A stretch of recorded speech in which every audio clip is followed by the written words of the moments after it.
Sa entablado, isa siyang sikat at supladang artista na sinasamba ng lahat. Pero sa likod ng entablado, isa lang siyang abang-aliping tagahugas ng paa. Hindi lang niya ginamit ang ipinagmamalaki niyang mukha para panasan ang tubig, kundi duwag pa siyang humiling ng pagkakataong makatabi ako sa pagtulog. Tungkol doon, hinaplos ko lang ang ulo niya na parang alagang hayop. Gumaling ang teknik mo sa paghugas ng paa. Dalhin mo yung planggana mo at bumalik ka na sa lihim na silid. May bisita akong darating mamaya. Naiintindihan po ng alipin, agad na tumango si Sukero. Ang amo niya ay parang isang pasang babae, hindi mo makikita sa harap ng publiko. Yung klase ng pagiging arogante, pakitang inosente, at mapagmataas dahil sa estado niya bilang isang sikat na artista. Hindi nagtagal, bumukas ang pinto. Bakit mo ako pinatawag? Dumating na ang bago kong biktima. Ganda, ngumisi ako ng masama. Dahil 2.5 araw ang nakalipas, napunta ako sa mundo ng isang nobelang Dragon King bilang tagapagmana ng isang korporasyon, si Xiao Qingman. Sa edad na 18, mayroon na akong 10 bilyong allowance, at ako rin ang pinakabata sa planetang ito. Pero, ang dating ako ay isang kontrabidang sunod Sun Yiren, at hindi magtatagal ay papatayin na. Ang babaeng bida na hindi niya makuha, si Chu Yuyi, na makikipagsanib puwersa sa Dragon King para patayin siya. Para baguhin ang tadhana, ginugol ko ang 11 araw para makuha at sanayin. Ang isa sa mga babaeng bida, si Sukero, at naghahanda akong gamitin ng isa pang araw para bihagin ang senyorita ng pamilyang Chu. Pero aaminin ko, mukhang masarap ang babaeng bida na ito. Maganda at kaakit-akit ang kanyang katawan, at ang ganda niya'y malamig at nakakabighani. Lalo pang nagpatingkad sa kanyang marangyang anyo ang suot niyang itim na gown na parang sa Black Swan. Gusto ko lang sabihin sa'yo, sa pagkakataong ito, ang pagkalugi ng pamilyang Chu. Hindi ko natutulungan, maliban na lang kung walang pakundangan ko siyang tiningnan mula ulo hanggang paa. Ang kanyang balingkinitang katawan, maliban na lang kung ikaw, Chu Yuyi, ay magsasakripisyo ng kaunti. Doon lang tuluyang napagtanto ni Chu Yuyi. Kaya pala pinapante siya ni Ye Xingyuan dito para sa makasariling layuning ito. Xiao Qingman, itong tuta na to, ayaw nang tulungan ng pamilyang Chu. Ang lakas ng loob niya. Hindi ba siya natatakot na kapag nagalit ako ay hindi ko na siya papansinin? Xiao Qingwen, sa pagharap sa ganitong klaseng prinsesita, agad akong tumayo para turuan siya ng leksyon. Ye Xingyuan, nababaliw ka na ba? Naglakas loob kang hawakan ako. Sa biglaan kong pag-atake, si Xiao Qingman. Hindi nakakilos agad si Chu Yuyi. Kung dati, kahit kamay niya ay hindi magawang hawakan ni Ye Xingyuan. Pero, ang hindi inaasahan ni Chu Yuyi ay, pak, asterisk. Tinaas ko ang kamay ko at binigyan siya ng 2 sampal. Agad na natulala si Chu Yuyi. Matagal siyang hindi nakakilos. Si Xiao Qingman, tanging gulat at hindi makapaniwala ang natira. Xiao Qingman, hindi lang siya hinawakan ni Ye Xingyuan, naglakas loob pa itong saktan siya. Palaging inaalagaan at iniingatan ng lahat, si Xiao Qingman. Kailan ba siya nakaranas ng ganitong kahihiyan? Ang tagal kong naging tuta sa'yo. Oras na para magpalit tayo ng pwesto. Kasunod noon, inihagis ko ang isang dokumento sa kanyang mukha. Kung gusto mong manatili pa sa mundong ito ang Chu Group, pirmahan mo ng maayos ang kontratang ito para sa akin. Kusang loob kang magiging personal kong utusan, at hahayaan mo akong gawin ang kahit anong gusto ko sa'yo. Natigilan si Chu Yuyi, at biglang nanlaki ang kanyang mga mata. Hindi makapaniwalang tumitig sa akin, at pagkatapos ay sumigaw sa galit. PWE, hindi ka ba tumitingin sa salamin? Paano mo naisip yan? Sa mundong ito, bukod kay Kuya Lihaw, wala nang ibang mabuting lalaki. Ang ibang lalaki ay hindi man lang niya tinitingnan. Ngumisi ako nang may pang-aalipusta. Pinapayuhan kitang maging masunurin. Agad kong binuksan ang screen sa gilid. Nang makita ni Chu Yuyi ang eksena, biglang nanliit ang kanyang mga mata. Makikita sa screen ang kanyang mga magulang na nakatali sa mga upuan. Mayroong taong nakatutok ng baril sa kanilang mga ulo. Yuyi, bilisan mo, iligtas mo si Papa. Huwag mo nang tanggihan si Young Master Ye. Ano bang maganda sa lihaw na yon? Pumayag ka na kay Young Master Ye, pagmamakaawa ng mga magulang ni Chu. Oh, ano, may oras ka pa para aminin ang pagkakamali mo sakin. At isa pa, malapit nang malugi ang Chu Group dahil sa pagkaputol ng kanilang cash flow. Kung mawawala ang Chu Group, sa tingin mo ba'y isa ka pa ring spoiled na senyorita? Sa tingin mo ba, makakapagsuot ka pa rin ng mga primera klaseng Balenciaga tulad ngayon? At maglakad-lakad ng may suot na itim na medyas sa harapan ko. Patuloy ko siyang ginigipit, bawat salita'y tumatagos sa puso ni Chu Yuyi. Nang marinig ito, nagngalit ang mga ngipin ni Chu Yuyi. Huwag na nating pag-usapan ang katotohanan, pero wala ka bang kasalanan? Bagay na ibinibigay sa akin, bakit ko naman tatanggihan? Isa pa, isa lang naman akong hamak na babae. Hindi ka ba pwedeng maging mas mapagbigay bilang isang lalaki? Nag-invest ka lang naman ng mahigit 1 bilyon sa pamilya Chu, di ba? Napakakuripot mo at palaging nanonambot. Ganyan ba dapat ang isang lalaki? Sa sinabi niyang yun, napatawa na lang ako sa galit. Anong klaseng palusot to? Sumosobra na siya. Muli ko siyang sinampal. Malakas na tumamba si Chu Yuyi sa sahig, at agad na bumakat ang malinaw na marka ng sampal sa kanyang pisngi. Itinapak ko ang isang paa sa upuan, at tiningnan mula sa itaas ang nakadapa na si Chu Yuyi. Mukhang hindi pa rin malinaw kay Miss Chu ang sitwasyon niya ngayon. Ye Xingyuan, napakasama mo at wala kang kahihiyan. Ano bang mapapala mo sa pagpilit sa akin na gawin ang isang bagay na ayaw ko? Puno ng katigasan ng ulo at pagkamuhi ang mga mata ni Chu Yuyi. Tama na ang Saturday. Bibigyan kita ng 2 pagpipilian. Pirmahan mo agad ang kontrata. O pangalawa, huwag mo akong pansinin at gawin mo ang gusto mo. Siyempre, ang kapalit nito ay hindi ganoon ka-simple. Kasunod nito, naglabas ako ng isa pang dokumento. Malinaw na nakasulat doon. Ang desisyon na bawiin ang pandaigdigang no exam qualification ni Li Hao.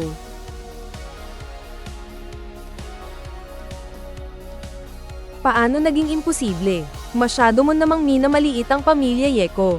Ang kapangyarihan at estado sa lipunan, di ba? Sa tingin ko, ayaw mo ring makita ang lihaw mo. Na mawalan ng no exam qualification dahil sa'yo, di ba? Ngumisi ako ng may panunukso.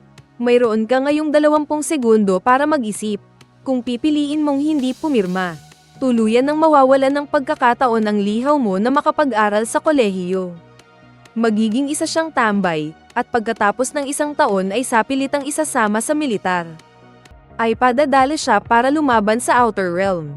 Alam mo naman, kung ano-anong mga halimaw at demonyo ang nandoon. Ang pagpunta roon ay tiyak na kamatayan. Nang sabihin ko yun, lalo pang namutla ang mukha ni Chu Yuyi. Ipinagpatuloy ko ang pang-uudyok sa kanya. At saka, kung matalo sila sa digmaan sa Outer Realm, malaki ang posibilidad na mabihag ang lihaw mo. Dahil ang mga dayuhan doon ay matagal nang pinag-aaralan ang katawan ng mga tao. Chu Yuyi, sigurado ka bang dahil lang sa tinatawag mong dignidad? Hahayaan mong mamatay ang pinakamamahal mong si Lihaw. Kinagat ni Chu Yuyi ang kanyang labi. Namumula ang kanyang mga mata. Kinailangan niyang aminin na bawat salitang sinabi ni Ye Xingyuan ay tumutusok sa kanyang mga ugat. Pero kailangan niyang ipagpalit ang sarili niyang kalayaan para sa kinabukasan ni Lihaw. Sulit ba ang lahat ng ito? Mayroon ka na lang 3 segundo. Oras na para subukin ang relasyon ninyo. Nang makitang nag-aalangan pa rin si Chu Yuyi, suminghal ako. Pipirmahan ko. Muling nagngalit ang mga ngipin ni Chu Yuyi, at dahan-daang ipinikit ang kanyang mga mata. Matapos niyang pumirma, ngumisi ako. Tandaan mo, lahat sa iyo ay pag-aari ko. Simula ngayon, sa harap ko, dapat alam mo ang iyong lugar. Tawagin mo akong Young Master. Siyempre, sa harap ng Kuya Lihaw mo, bibigyan kita ng oras para dahan-daang masanay. Sa harap ng pang-aasar ni Ye Xingyuan, walang lakas si Chu Yuyi na lumaban. Kaya naman marahan siyang tumango, pero hindi ibig sabihin nito na tuluyan na siyang magpapadala. Siguradong hahanap siya ng pagkakataon para makabalik sa tabi ni Kuya Lihaw. Mahal niya si Kuya Lihaw, pero hindi nangangahulugang ang katawan niya ay dapat para lang kay Kuya Lihaw. Ang bait mo naman. Mamaya, pumunta ka kay Xiang Yanyan para kunin ang iyong work uniform. Ngayong gabi, puntahan mo ako sa Crown Hotel. Ay, oo nga pala. Sa gabi, tandaan mong magpalit ng puting medyas. Sawa na ako sa itim na medyas. Pagkatapos noon, binuksan ko ang sikretong lagusan sa opisina. Pumasok ako roon na may masamang ngiti. Matapos akong maglaho, DGO. Napalugmok si Chu Yui sa sahig. Ang Crown Hotel. Di ba doon nagpa-part-time si Kuya Lihaw? Paano kung makita ako ni Kuya Lihaw? Pagkaalis sa opisina, pumunta si Chu Yui sa lugar ng mga sekretarya. Miss Chu, ito po ang maid costume na inihanda ni Young Master Ye para sa inyo. May kasama rin itong ilang magaganda at maliliit na accessories. Sabi ni Young Master Ye, dapat kumpleto ang suot ninyo. Sa harap ng counter, ang personal kong sekretarya, na siya ring pinakamatapat kong tauhan.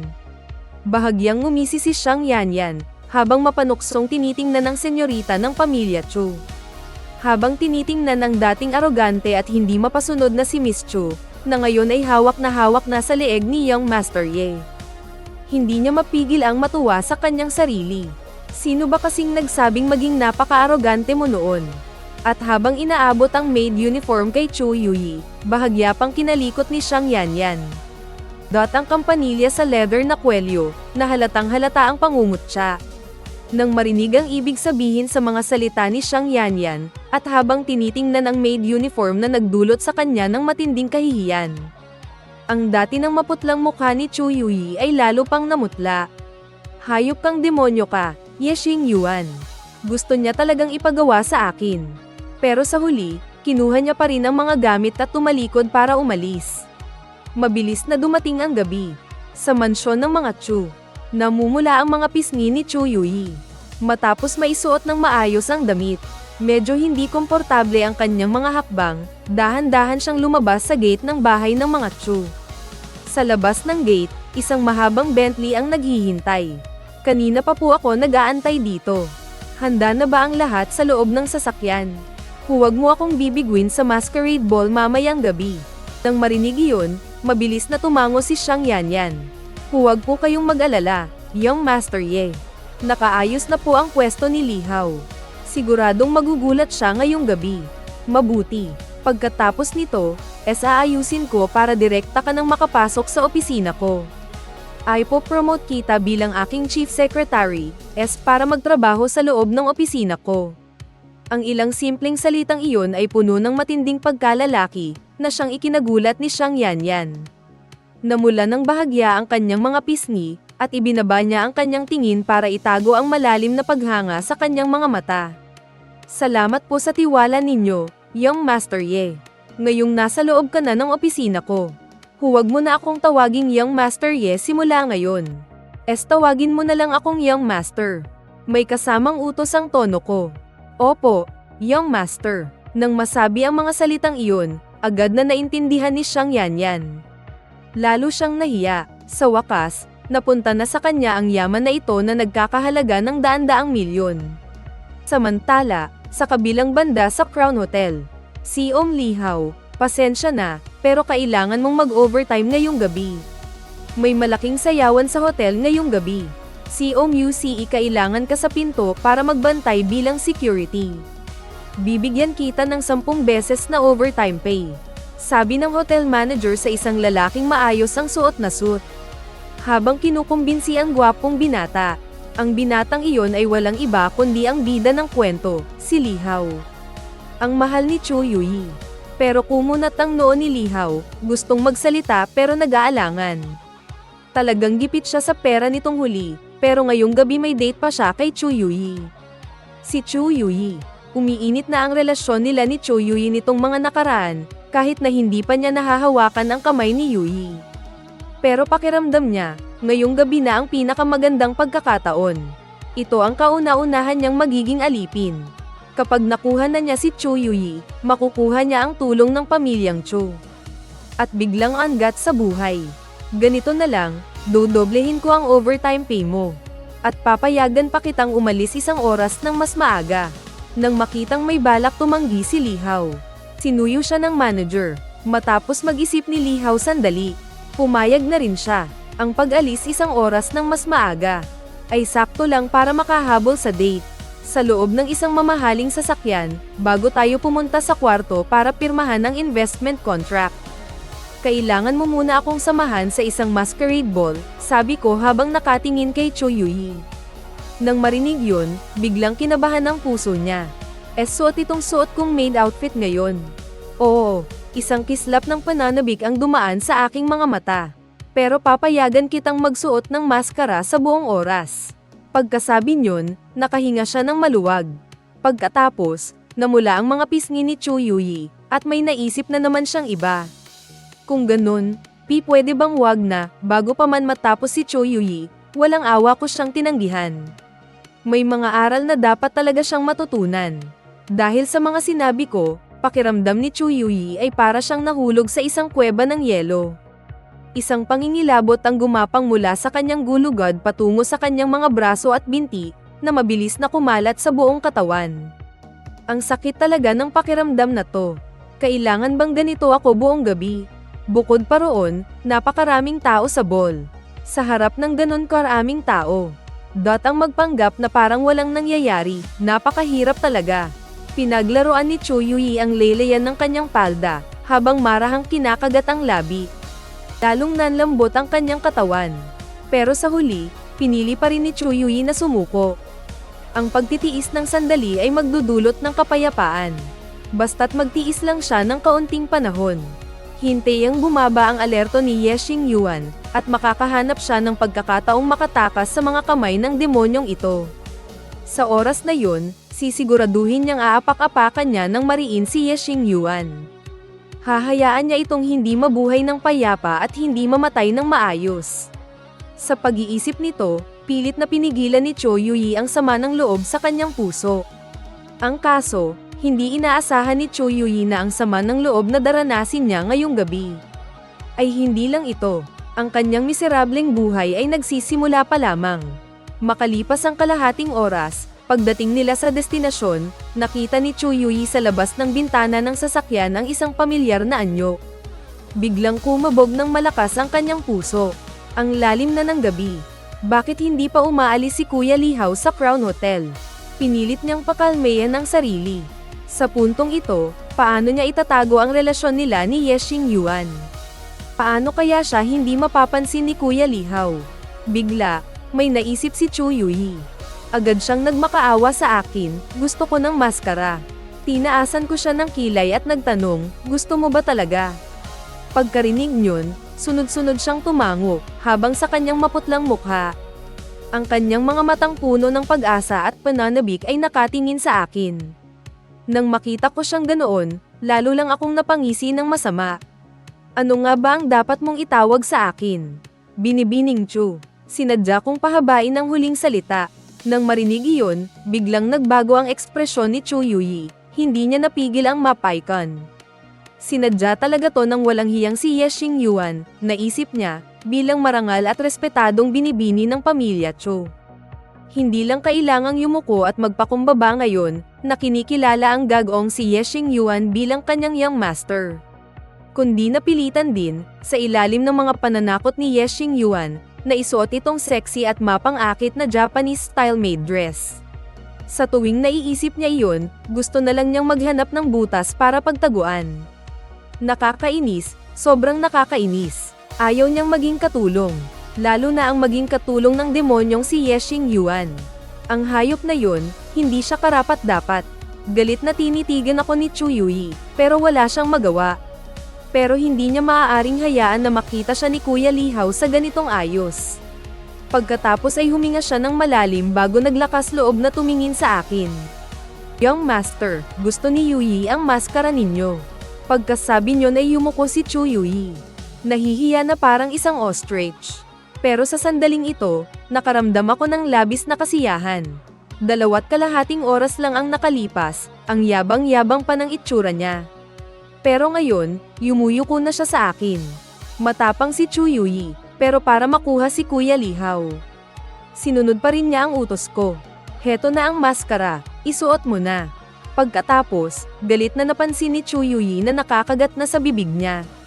Ang isang mapang-akit na pulang fox mask na puno ng diamante.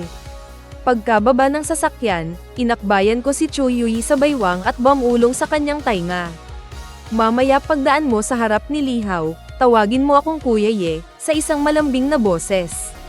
Kung hindi, tatanggalin ko ang maskara mo dito mismo para ang Kuya Lihaw mo ay makitang mabuti ang suot mong malanding kasuotan ng katulong. Opo, hinding-hindi po bibigwin ni Yui si Young Master. Pinigilan ni Chu Yui ang kaba sa kanyang dibdib at pilit na ngumiti. Sumang-ayon siya sa akin, pero sa isip niya ay isinusumpa na niya ang buong angka ni Ye Xingyuan. Minura na niya ang 18 henerasyon nito, pero dahil sa sitwasyon, wala siyang pagpipilian kundi ang sumuko. Habang papalapit kami sa pinto ng hotel, at nakikita si Lihaw na nasa malapitan lang, unti-unti akong nasa sabik. Sa unahan, nakita ni Lihaw ang mga paparating at nandidiri siya sa kanyang isipan. Isa na namang lalaking mahilig lang sa mga babae. Darating din ang araw na tatanggalin niya lahat ng mga basurang ito, lalo na itong si Ye Xingyuan. Ang pamilyang Ye na nasa likod niya ay may atraso sa pagpatay sa aking pamilya, kaya sa hinaharap, personal ko siyang papatayin. Pero nang makita niya ang babaeng inaakbayan ko, nakaramdam siya ng kakaibang pamilyaridad. Bakit parang kamukha ng aninong iyon si Yui niya? Pero paanong mangyayari iyon? Napatawa na lang si Lihaw sa sarili. Una sa lahat, ang Yui niya ay isang babaeng mayabang at matapang. Kahit pamasangkot talaga siya kay Ye Xingyuan. Dahil sa ugali niya, hinding-hindi siya magsusuot ng ganitong damit at magpapaakbay sa ibang lalaki. Umiling-iling si Lihaw, sinusubukang alisin ang biglang pumasok sa kanyang isipan. Pero bakit hindi niya ito maalis? Utep, ano bang nangyayari sa kanya? Habang naglalakad ako palapit sa kanya, tingnan mo ang Kuya Lihaw mo at tawagin mo akong Kuya Ye. Dagdagan mo pa ang tawag. Gawin mong mas malandi. Narinig ang mahina kong utos, umiwas ng tingin si Chu Yui. Bumilis ang tibok ng puso niya, pero hindi siya nang ahas na sumuway. Nanginginig ang kanyang katawan, hindi niya mapigil ang mapaurong ng bahagya. At saka siya nagsimulang tumawag ng, Kuya Ye. Kuya Ye. Pero ang mapang-akit at nakakahalinang boses ni Chu Yui ay nagpainit sa puso ni Lihaw, halos tumulo na ang dugo sa kanyang ilong. Putanjay na, hindi mo ba kayang kontrolin yang malandi mong babae? Nakakairita yang Kuya Ye niya. Sino bang hindi nakakaalam na Ye ang apelyido mo? Hindi na napigilan ni Lihaw ang nag-aalab na pagnanasa sa loob niya. Dahil sa tindi ng galit, nagsimula siyang magmura. At nang sabihin niya iyon, biglang umitim ang mukha ni Chu Yui, na kanina lang ay tinatawag na Young Master. Naglakas loob si Lihaw na murahin siya ng ganito. Kinagat ni Chu Yui ang kanyang labi, at namula ang kanyang mga mata. Kung hindi lang para sa kinabukasan ni Lihaw, hindi niya isasakripisyo ang sarili niya para gawin ang lahat ng ito. Para saan nga ba? Para kanino? Pero heto si Lihaw, hinihiya pa siya. Nakaramdam ng matinding kirot sa puso si Chu Yui. Pero sa isang iglap, mabilis kong hinablat ang maskara. Ang biglaang pangyayaring ito ay ikinagulat ni Chu Yui. Sa sobrang takot, napasigaw siya, huwag po, Young Master. Gulat na tinakpan ni Chu Yui ang kanyang mukha habang tinitingnan ko ang itsura niya. Malamig ko pa siyang binyantaan, ang Lihaw mo, ginalit ako kanina. Alam mo na siguro ang dapat mong gawin, di ba? Hindi na nag-isip pa si Chu Yui. Agad siyang masunuring tumango at nagsalita sa isang malambing at mapang-akit na boses. Alam po ni Yui, sisiguraduhin po ni Yui na masisiyahan si Young Master ngayong gabi. Nakikiusap po ako, Young Master. Kailangan po talaga ni Yui ng maskara ngayon. Nakatayo sa gilid si Lihaw, pinapanood ang dalawa na pumasok sa dance hall. Bigla siyang nakaramdam ng kakaiba. Pakiramdam niya ay may mali sa dalawang ito. Lalo na ang babaeng nakamaskara. Pero hindi niya masabi kung anong kakaiba. Kaya tinigilan na lang niya ang pag-iisip. Pagkatapos manatili sa party ng 20 minuto, umalis ako kasama si Chu Yui. Samantala, sa baba ng Golden Crown Hotel, maagang tinapos ni Lihaw ang kanyang part-time job. Nag-aalalang tinitingnan niya ang kanyang WeChat history. Bakit hindi pa siya nagre-reply? 20 minuto na siyang naghihintay. Baka may nangyari na. Nag-alinlangan sandali si Lihaw, bago nag-video call. Ding ding ding. Sa kabilang banda, si Chu Yuyi na, busy, ay biglang nakatanggap ng video call. Bigla siyang nataranta. Nakalimutan niyang i-cancel. Ang date niyo ni Lihaw ngayong gabi, ayaw mo bang sagutin? Huwag mong pag-alalahanin ang lihaw mo, ha? Sabi ko habang tinitingnan ang ekspresyon ni Chu Yuyi. Napangiti ako ng may kasiyahan. Sa sandaling ito, puno ng takot at kaba ang mukha ni Chu Yuyi. Mahigpit niyang hinawakan ang cellphone sa kanyang kamay.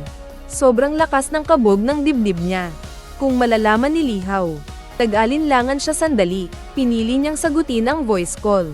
Pinatay niya ang camera. Hello, Lihaw, Yuyi, nasaan ka? Sasanduan kita. Bakit ang tagal mong hindi nag-reply sa akin? Huwag na. Masama ang pakiramdam ko ngayong gabi. Sa ibang araw na lang tayo magkita. Yuyi, anong nangyari sa'yo? Bakit parang hinihingal ka? At paos ang boses mo. Masama ba talaga ang pakiramdam mo?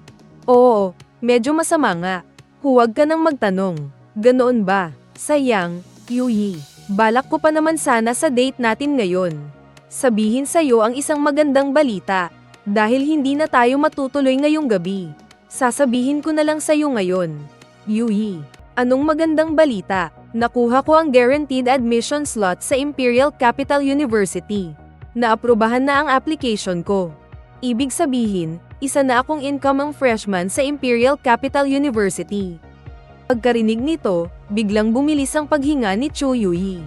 Hindi siya makapaniwala sa sinabi ni Lihaw. Pagkatapos ng mahabang katahimikan, saka lang siya natauhan. Niloko siya. Niloko pala siya ni Ye Xingyuan. Galit na lumingon si Chu Yuyi sa likuran niya. Sa sandaling iyon, hindi napigilan ni Chu Yuyi na magmura. Sa ngayon, sukdulan ang galit niya kay Ye Xingyuan. Pero sa kasalukuyang estado niya, wala siyang magawa para lumaban. Ang pagsusulit para sa kwalifikasyon, kanselado na. Sa mga sandaling ito, ang balitang iyon ay parang isang bala na ipinutok mula sa baril. Tumama ito sa katawan ng kalaban. Nagdulot ito ng nakamamatay na pinsala. At ang subukang ibalik ang bala sa baril para burahin ang pinsalang nagawa sa kalaban ay imposible na. Dahil nakapirma na siya sa kontrata. Sa mata ng batas ng Blue Star, hindi na niya pag-aari ang sarili niya. Mahigpit na ikinuyom ni Chu Yuyi ang kanyang kamao. Nagngangalit ang kanyang mga ngipin. Pero huli na ang lahat. Sa madaling salita, may mga damit na kapag isinuot mo, ay hindi mo na mahuhubad pa. Lihaw. Hello, Yuyi. Sinong minumura mo? Anong problema, Kuya Lihaw? May gagawin pa ako. Ibababa ko na. Pagkasabi niyon, agad na ibinaba ni Chu Yuyi ang tawag. Pagkatapos ay malakas niyang inilapag ang cellphone sa gilid ng kama. Galit siyang lumingon at tinitigan si Ye Xingyuan. Pero huli na para magsabi pa ng kahit ano. Wala siyang magawa kundi ang tahimik na magtiis, habang walang awang sinasamantala ng demonyo ang natitira niyang halaga. Grabe ang pagkakalin lang sa kanya. Kinabukasan, ang malamig na hangin ng umaga ay dahan-daang pumasok sa silid mula sa siwang ng kurtina. Pagmulat ng mga mata ni Chu Yuyi, isang malaking mukha ng lalaki ang bumungad sa kanya. Ang mga tampok ng mukha ng lalaki ay perpekto, na parang obra maestra ng isang iskultor. Ang mga matatalim niyang linya ng mukha ay may bahid ng kasamaan. Young Master, sa unang tingin ni Chu Yuyi kay Ye Xingyuan, wala siyang naramdamang galit. Hindi siya nagalit, at hindi rin nasuklem. Sa halip, dala ng takot at likas na ugali, binigkas niya ang tawag na iyon. Nang marinig ito, isang makahulugang kislap ang lumitaw sa mga mata ni Ye Xingyuan. Ang kanyang mga labi ay bumuo ng isang magandang ngiti. Sa isang malalim at paos na boses, sinabi niya, "Anong tinawag mo sa akin kanina?" Nang marinig ang sinabi ni Ye Xingyuan, natigilan si Chu Yuyi ng matagal. Pagkatapos ay napagtanto ni Chu Yuyi na hindi niya namalayang tinawag na Young Master ang gagawng ito. Sa tuwing naiisip niya ang malaking panlolokong ginawa sa kanya ng gagawng ito, nanilin lang siya ng husto at pinagawa pa sa kanya ang mga kasuklam-suklam na bagay na iyon. Muling nag-alab ang galit ni Chu Yuyi, puno ng puot. Ye Xingyuan, papatayin kita. Pagkasabi niyon, itinaas ni Chu Yuyi ang kanyang kamao at sinugod si Ye Xingyuan. Pero bago pa man tumama ang suntok ni Chu Yui sa katawan ni Ye Xingyuan, nahawakan na ni Ye Xingyuan ang kanyang pulso. Dahil sa laki ng agwat ng kanilang lakas, hindi makawala si Chu Yui. Pinaningkitan ni Ye Xingyuan ang kanyang mga mata, isang mapanganib na tingin ang ipinukol kay Chu Yui. Nakalimutan mo na ba ang tungkol sa kontrata ng pagbebenta ng sarili? Nang marinig ito, nagngit-ngit ang mga ngipin ni Chu Yui habang masamang nakatitig kay Ye Xingyuan. Sumigaw siya sa galit, "Ye Xingyuan, napakasama mo, wala kang kahihiyan." Nang makita ang itsura ni Chu Yui na para bang gusto siyang pagpira-pirasuhin, biglang naging interesado si Ye Xingyuan. Mukhang hindi siya nagmamadaling magpaliwanag. Sa halip, iniunat niya ang isang daliri, at may pang-aasar na itinaas ang matulis na baba ni Chu Yui, saka nakangiting nagtanong. "Oh, paano ako naging tuso at walang hiya?" Kinuyam ni Chu Yui ang kanyang mga kamao, hindi mapigilan ang galit. Gusto niya sanang sugurin si Ye Xingyuan at isama sa kamatayan, pero alam niya na sa kakayahan niya, hinding-hindi niya matatalo ang gagawng ito. Kainis. Sobrang nakakainis. Nilinlang mo ko. Pinilit mo akong pumirma sa kontratang nagbebenta sa akin. Nanggigigil na sabi ni Chu Yui. Dahil sa galit, lumitaw ang mananipis na ugat sa kanyang maputing leeg. Kung hindi yan katarantaduhan, anong tawag dyan? Hey! Anong panlilinlang ba ang ginamit ko? Nakangising tanong pabalik ni Ye Xingyuan, na may tonong walang pakialam. Hindi ba't kusa mo namang pinirmahan yan? Hindi mo rin naman binasa ng maigi. Kung para saan ba talaga yung kasulatan na yun? Nag-base ka lang sa ilang malalaking salita, at gumawa ka na agad ng sarili mong desisyon. Pagkasabi nito, natigilan si Chu Yui, tila napagtantong may punto nga sa sinabi ni Ye Xingyuan. 6. Pero pinilit mong isaksak sa isip ko ang mga ideya mo, at inutusan mo akong gawin ang mga bagay na ayaw ko. Lalo na yung pilitin akong isuot yung nakakahiyang costume ng katulong. Hindi pa ba yan panlilinlang? Hindi nagpatalong sumagot si Chu Yui. Pero sa tindig pa lang, halatang dehado na siya. Kasama ba yun? Hindi ba't nag-enjoy ka rin naman? Itatanggi mo bang hindi ka naging masaya kagabi? Ganting tanong ni Ye Xingyuan. Paano naman ako magiging masaya? Biglang may naalala si Chu Yui. Namula ang kanyang mukha sa hiya at sumigaw, "Ye Xingyuan, tuso ka at walang hiya." Manyak, hayop, aha, salamat sa papuri. Sinong pumupuri sa'yo? Lumayas ka. Namula at nag-init ang mukha at tainga ni Chu Yui sa galit. Halos maduraj ang kanyang mga ngipin sa pagngingit-ngit. Habang pinagmamasdan ni Ye Xingyuan si Chu Yui, hindi niya mapigil ang ngumiti ng may kasiyahan. Simula ngayon, kailangan mong mag-report sa kumpanya araw-araw. Pagpasok mo, dumiretso ka agad sa opisina ko. Dahil pumirma ka na sa kontrata, pag-aari na kita. Hindi nag-aalaga ng palamunin ang kumpanya ko. Umarap si Ye Xingyuan sa salamin at inayos ang kwelyo ng kanyang suit. Narinig ang kanyang malamig na boses, na para bang nag-aanonsyo lang kay Chu Yui. Ng isang bagay na napakasimple, lihim na pag-usbong ng damdamin. Pag-ibig na nabubuo sa paglipas ng panahon, dahan-dahan ngunit tuloy-tuloy. Ito ang bagay na palagi niyang pinaniniwalaan. Xiao Qing, kahit pa siya ang pangunahing kontrabida, at si Chu Yui ang itinakdang bida, hindi magtatagal, gagawin niyang mahulog ng tuluyan sa kanya si Chu Yui. Na para bang isang asong sunod sa niren sa kanya. Handang ibigay ang lahat para sa kanya, at sa kanya naiikot ang buong buhay nito. Nang marinig ito, halos masuka sa dugo si Chu Yui at panggigigil na sinabi. At bakit naman? Ang mga salita ni Chu Yui ay umabot sa pandinig ni Ye Xingyuan. Xiao Qing, dahan-dahan siyang lumingon, may hawak na maliit na kamera. May mapanuksong ngiti sa kanyang mukha. Kung bakit kamo? Sa tingin ko, ayaw mo ring makita ng kuya lihaw mo, Xiao Qing, kung anong itsura mo habang kausap mo siya kagabi, di ba? Natigilan si Chu Yui. Noon lang niya naintindihan ang banta ni Ye Xingyuan. Xiao Qing man. Agad na naging kulay talong ang kanyang mukha at bigla siyang sumabog sa galit. Binabalaan kita. Huwag na huwag kang gagawa ng kahit anong kalokohan. Dahil kung hindi, hinding-hindi kita mapapatawad. Nakangiti ang mga labi ni Ye Xingyuan. Pero ang mga mata niya ay sobrang lamig, at ang kanyang boses ay mas naging malupit at walang awa. Mukhang nakalimutan mo na naman. Alila nakita ngayon. Sa harap ko, kailangan mo akong tawaging young master. Simula ngayon, kapag sumigaw ka ulit ng walang paggalang, ipapadala ko ang video sa lihaw mo, Shaoqing. Nang marinig ito, nanginginig sa galit si Chu Yuyi. Shaoqing man, ang hamak, tuso, walang hiya, masama, at pangit na lalaking ito na puno ng kapintasan. Isinusumpa kita habang buhay, na hindi ka magkakaanak, Shaoqing man. Walang magiging tagapagmana, lihim na sinabi ni Chu Yuyi sa kanyang puso. Iyong master, nagkamali po si Yuyi. Alam na po ni Yuyi na mali siya. Pinilit ni Chu Yuyi na pigilan ang kahihiyan at galit sa kanyang puso. Pilit siyang ngumiti ng nakakabighani, Shaoqing, at humingi ng tawad kay Yexing Yuan. Yuyi, patawarin niyo po ako. Gagampanan po ni Yuyi ng maayos ang aking mga tungkulin, Shaoqing man. Para maging isang karapat-dapat na katulong at pagsilbihan kayo ng mabuti, Shaoqing man. Sa harap ng matinding banta ni Yexing Yuan, walang pagpipilian si Chu Yuyi kundi ang sumuko muli.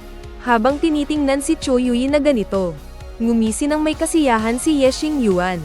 Pagkatapos, napunta ang kanyang tingin sa kulay rosas na pantulog ni Chu Yuyi. Bahagya siyang ngumiti at sinabing, tandaan mong puntahan si Xiang Yanyan para kunin ang bagong kasuotan ng katulong. Tandaan mong isuot ito ng kompleto. Walang dapat na kulang kahit isang piraso. Mula ngayon sa kumpanya, gusto kong makita ang isang tunay at sexing katulong. Nang marinig ang dominante at bastos na utos ni Yexing Yuan, Shaoqing man, gustong-gusto na siyang sugurin at bugbugin ni Chu Yuyi, Shaoqing man. Dahil sa pambihirang lakas ni Yexing Yuan, hindi lang sa hindi ito magawa ni Chu Yuyi. Kahit isang salita ay hindi siya nang ahas na sabihin. Tahimik na lang niyang itinatak sa kanyang puso ang utos nito. Lihim na isinusumpa ang kasuklam-suklam na lalaking ito na sana'y mamatay na agad at muling isilang. At habang buhay na hindi na makabangon. Naiintindihan ko, young Master Yuyi. Gagawin ko po ng maayos ang trabaho ko bilang katulong. Sagot ni Chu Yuyi na puno ng hinanakit. Ang boses niya ay malambing at masunurin. Nang marinig ito, umalis si Yexing Yuan ng may kasiyahan. Habang pinagmamasdan ang papalayong likod ni Yexing Yuan, nagngangalit ang mga kamao ni Chu Yuyi, Shaoqing man. Sa kabilang banda, sa helipad sa tuktok ng Golden Crown Hotel, Shaoqing ay prenteng nakaupo sa loob ng helicopter. Si Yexing Yuan na paakay na ng eroplano ay biglang natigilan. Umalingaw-ngaw sa kanyang isipan ang boses ng system. Nagsimula na ang God-level selection system. Una, ibigay ang video ng tawag ni Chu Yuyi kay Lihaw. Gantimpala, God-level martial art, ang Heaven and Earth Fist. Patayin si Lihaw, H makakuha ng gantimpala, H. 300 taon ng cultivation. Kunin ang loob ni Chu Yuyi, Shaoqing man. Gawin siyang ganap na iyong sexing katulong, Shaoqing man, at ipagmalaki ang inyong relasyon sa harap ni Lihaw. Pabagsakin ang loob ni Lihaw. Makakuha ng gantimpala, hindi kumpletong formula para sa thought steal seal. Paalala ng system. Sa pagpiling ito, maaari mong kunin ng maaga ang gantimpala bago kumilos. Habang tinitingnan ng system interface, naging mabilis ang desisyon ni Yexing Yuan. Agad niyang pinili ang pangatlo. Wala nang iba. Gusto niya lang na ma-develop ang feelings sa kanyang mga tauhan sa paglipas ng panahon. Bukod pa rito, magbubukas ang mentality mini system. Sa bawat oras na may gawin ka, mahal na host, sa isang destined heroine. Ang mentality ng destined protagonist ay makakatanggap ng sunod-sunod na point bonuses. Limitado lamang sa ilang numerical values. Halimbawa, ang mga pagpipilian ay maaaring magdagdag ng haba ng buhay, cultivation, charisma, Shaoqing, sariling mga katangian, at iba pa. Isang serye. Sa sandaling iyon, bumulong ang boses ni Xiang Yanyan sa tainga ni Yexing Yuan. Young Master, pumunta si Lihaw kaninang umaga sa hengdian para makipagkita sa kanyang senior sister na si Sukero. Ngayon, gipit na gipit sa pera si Lihaw. Hula ni Yanyan. Malamang gusto ni Lihaw na humiram ng pera mula sa kanyang senior sister. Nang marinig ito, malamig nang umiti si Ye Xingyuan. May mapanuksong ekspresyon, hihiram ng pera, ha? Aba, mukhang magiging masaya ito. Matagal nang ako ang bumubuhay kay Sukero, Xiaoqing. Lahat ng kanyang pagkain, damit, tirahan, at transportasyon ay binabayaran gamit ang card ko. Paano siya magkakapera? Paano kaya kung malaman ni Lihaw na matagal na palang ako ang bumubuhay sa senior sister niya, at na-unlock pa namin ng ilang kakaibang off? Hindi niya alam kung ano ang magiging itsura nito, kailangan niyang tingnan. Ate Ro, may naghahanap po sa inyo sa labas ng set. Sabi po niya, disipulo niyo raw po siya. Ching Manshey. Ang gwapo pa naman niya, ha? Xiao Qingman. Sa loob ng set, si Sukero ay panatag na nagpapahinga sa sofa sa lounge. Tumakbong pumasok mula sa labas ang assistant niyang si Xiaoli para i-report ito. Sigurado ka ba? Kailan pa ako nagkaroon ng disipulo? Hell level. Nagtanong si Sukero habang idinidilat ang kanyang pagod na mga mata. Level. Nagtanong siya ng may pagtataka. Kahapon sa opisina, pinahirapan siya ni Ye Xingyuan buong hapon. Ngayon, ang buong katawan niya ay nananakit at nanghihina. Xiaoqing. Ang gusto lang niya ay matulog ng mahimbing. Tungkol naman sa sinasabing disipulo, Xiao Qingman. Wala siyang balak na asikasuhin siya. Xiaoqing Zhenshe. Sabi po niya, disipulo niyo raw po talaga siya. Apelyido rin po niya ay Li. Nagpakilala siyang si Lihaw. Sandaling huminto si Xiaoli. Tapos, tiningnan niya muna ang reaksyon ni Sukero bago nagpatuloy. Naglabas din daw po siya ng litrato. Ang nasa litrato raw po ay kayo noong bata pa kayo. Xiao Qingman. Halatang tumaas ang tono ng pananalita ni Xiaoli sa huli, di. May litrato ko noong bata pa ako. Ang pangalan niya ay Jihaw. Nang marinig ito, kumunat ang noo ni Sukero at umayos siya ng upo. Naging seryoso ang kanyang itsura. Bahagyang nakabuka ang bibig habang binubulong ang pangalang Lihaw. Xiao Qingman. Opo, yan po ang pangalan niya. Bakit po, Ate Ro? Xiaoqing. Nang makita ni Xiaoli ang biglang pagbabago ng itsura ni Sukero, kinabahan din siya. At agad siyang nagtanong, wala, may naalala lang ako. Xiao Qingman. Lalabas ako para tingnan. Pagkasabi nito, mabilis na tumayo si Sukero. Naglakad siya papunta sa pinto. Sa sandaling iyon, marami ng mga usyoserong aktor ang nagkukumpulan sa may pintuan. Kasama si Xiaoli, sumiksik si Sukero sa mga tao hanggang sa makarating sa gate. Doon ay nakita niya ang isang binatang tahimik na nakatayo sa labas. Tumama ang sikat ng araw sa gilid ng kanyang mukha, na lalong nagpalinaw sa kanyang mga tampok. Nakita niyang suot ng lalaki ang isang simpleng puting shirt at itim na pantalon, mukha siyang napaka-arogante. Hello, ate. Bago pumanaw si maestro, pinapanta niya ako sa iyo. Ako ang disipulo mo, si Jihaw. Tinitigan ni Hao si Sukero na nasa harap niya. Kumurap-kurap ang kanyang mga mata ng ilang beses, at bahagya siyang lumunok. Bago niya sinabi ang mga salitang ito. Sa sandaling ito, si Sukero ay nakasuot ng isang pulang tube top na maikling vestida, at ang kanyang mga binti ay mahahaba at tuwid. Nakasuot siya ng isang pares ng stiletto heels. Ang kanyang makintab na itim na buhok ay nakaayos sa isang eleganteng pusod. May nakasuksok na perlas na hairpin sa kanyang buhok. Ang kanyang maganda at hugis itlog na mukha ay mayroong light makeup. Xiaoqing. Ang kanyang pares ng mapang-akit na phoenix eyes ay kumikinang na may malamig na ganda. Ang buong pagkatao niya ay nagpapakita ng kakaibang alindog ng isang mature na babae. Kahit na isa na siyang ama, taglay pa rin niya ang isang kagandahang nakakabighani. Xiaoqing Manshey. Teka, isa ng ama. Lintik, paano ako nagkaroon ng ganitong maling akala? Xiao Qingman. Nagmamadaling umiling-iling si Lihaw. Itinaboy niya ang kanyang magugulong isipan. Xiao Qingman. Sa pagkakaalam niya, single pa rin ang ate niya. Paanong magiging ama siya? Pero, ang ganda pa rin ng ate. Hindi ko lang alam kung matatanggap siya ng bata sa bahay nila sa maliit na kwartong iyon. Ang isang taong tulad niya na may taglay na swerte ng langit at lupa ay dapat palaging napapalibutan ng mga babae. Sa sandaling ito, Lihim nang itinuring ni Li Hao si Sokero bilang kanyang pangalawang harem. Alam ko na ang tungkol sa nangyari kay maestro. Pumanaw na ang pumanaw. Dahil disipulo ka ng maestro. Mula ngayon, ituturing na rin kitang disipulo ko. Kung kailangan mo ng anumang tulong, sabihin mo lang sa akin. Ang boses ni Sukero ay napakasarap pakinggan. Parang tunog ng agos ng batis, pero ang mga salitang lumabas sa bibig niya ay napakalamig. Tila tinatrato niya si Li Hao na parang isang estranghero. Narinig ni Li Hao ang malamig na pakikitungo niya. Nasaktan siya, habang nag-aalangan si Li Hao kung hihiram ba siya ng pera o hindi. Isang malademonyong boses ang umalingaw-ngaw. Oh, hindi ko inaasahan na ang aking munting Kero ay mayroon pa palang junior. Isang makisig na anyo ang biglang pumasok sa paningin ng lahat. Nakasuot siya ng silver gray na suit. Ang kanyang gwapo at matikas na mukha ay mayroong isang mapanuksong ngiti. Nakapikit ang kanyang mga singkit at mapang-akit na mga mata.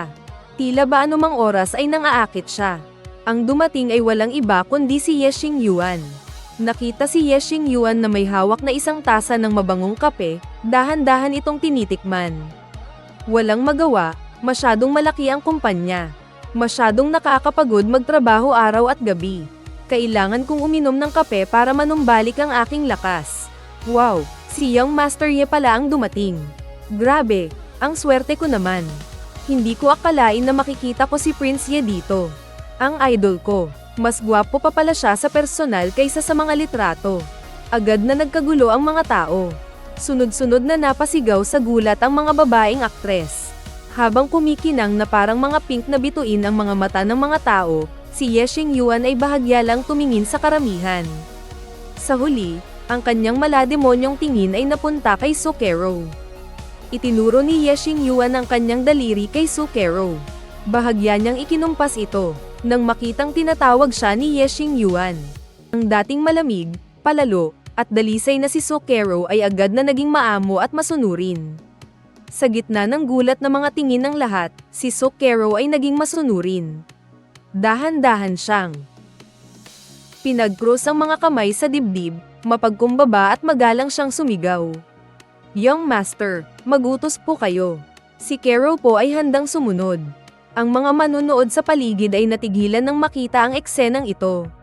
Lahat sila ay tulalang nakatingin kina Ye Xingyuan at Sukero. Hindi ka panipaniwala, Sister Ru, bilang assistant ni Sukero.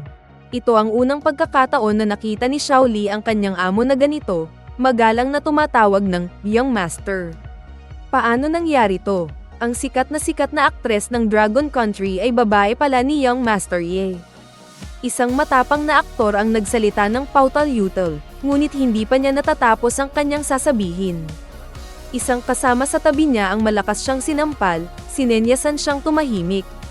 Alam niyo, si Sukero ay isang sikat na top-tier film queen sa industriya ng pelikula ng Dragon Country, na may hindi mabilang na resources. Ang talent fee niya sa set ay sobrang taas, at siya ang cold na diyosa sa mata ng maraming tao. Paanong nagkaroon siya ng relasyon kay Ye Xingyuan ngayon? Mukha pang ang tagapaglingkod niya si Ye Xingyuan. Para siyang kinakaliwa ni Ye Xingyuan. Teka, kinakaliwa, bigla, may naisip ang lahat. Muli nilang tinitigang mabuti si Ye Xingyuan. At ang maamo at masunuring si Sukero sa harap nila, isang absurdong ideya ang biglang pumasok sa kanilang isipan. Ang unang pelikula na nagpasikat kay Sukero. Hindi kaya itong sikat na film queen ng Dragon Country, noong nagsisimula pa lang siya sa industriya. Ay naging alaga na nitong si Ye Xingyuan, ang kanyang sugar daddy. Samantala, sa gilid, nakita ang eksenang ito. Si Li Hao ay parang tinamaan ng kidlat. Natulala siya. Isang pakiramdam ng kahihiyan ang bumalat sa kanyang puso. Nagngingit-ngit siya sa galit. Ito pa ba ang senior sister na may cultivation sa Yin-Yang realm, na hindi niya inasahan na ang taong laging ginagawang halimbawa ng kanyang master. Ang kanyang senior na pinagsisikapan niyang pantayan, ay luluhod pala sa walang kwentang si Ye Xingyuan ng Group 12.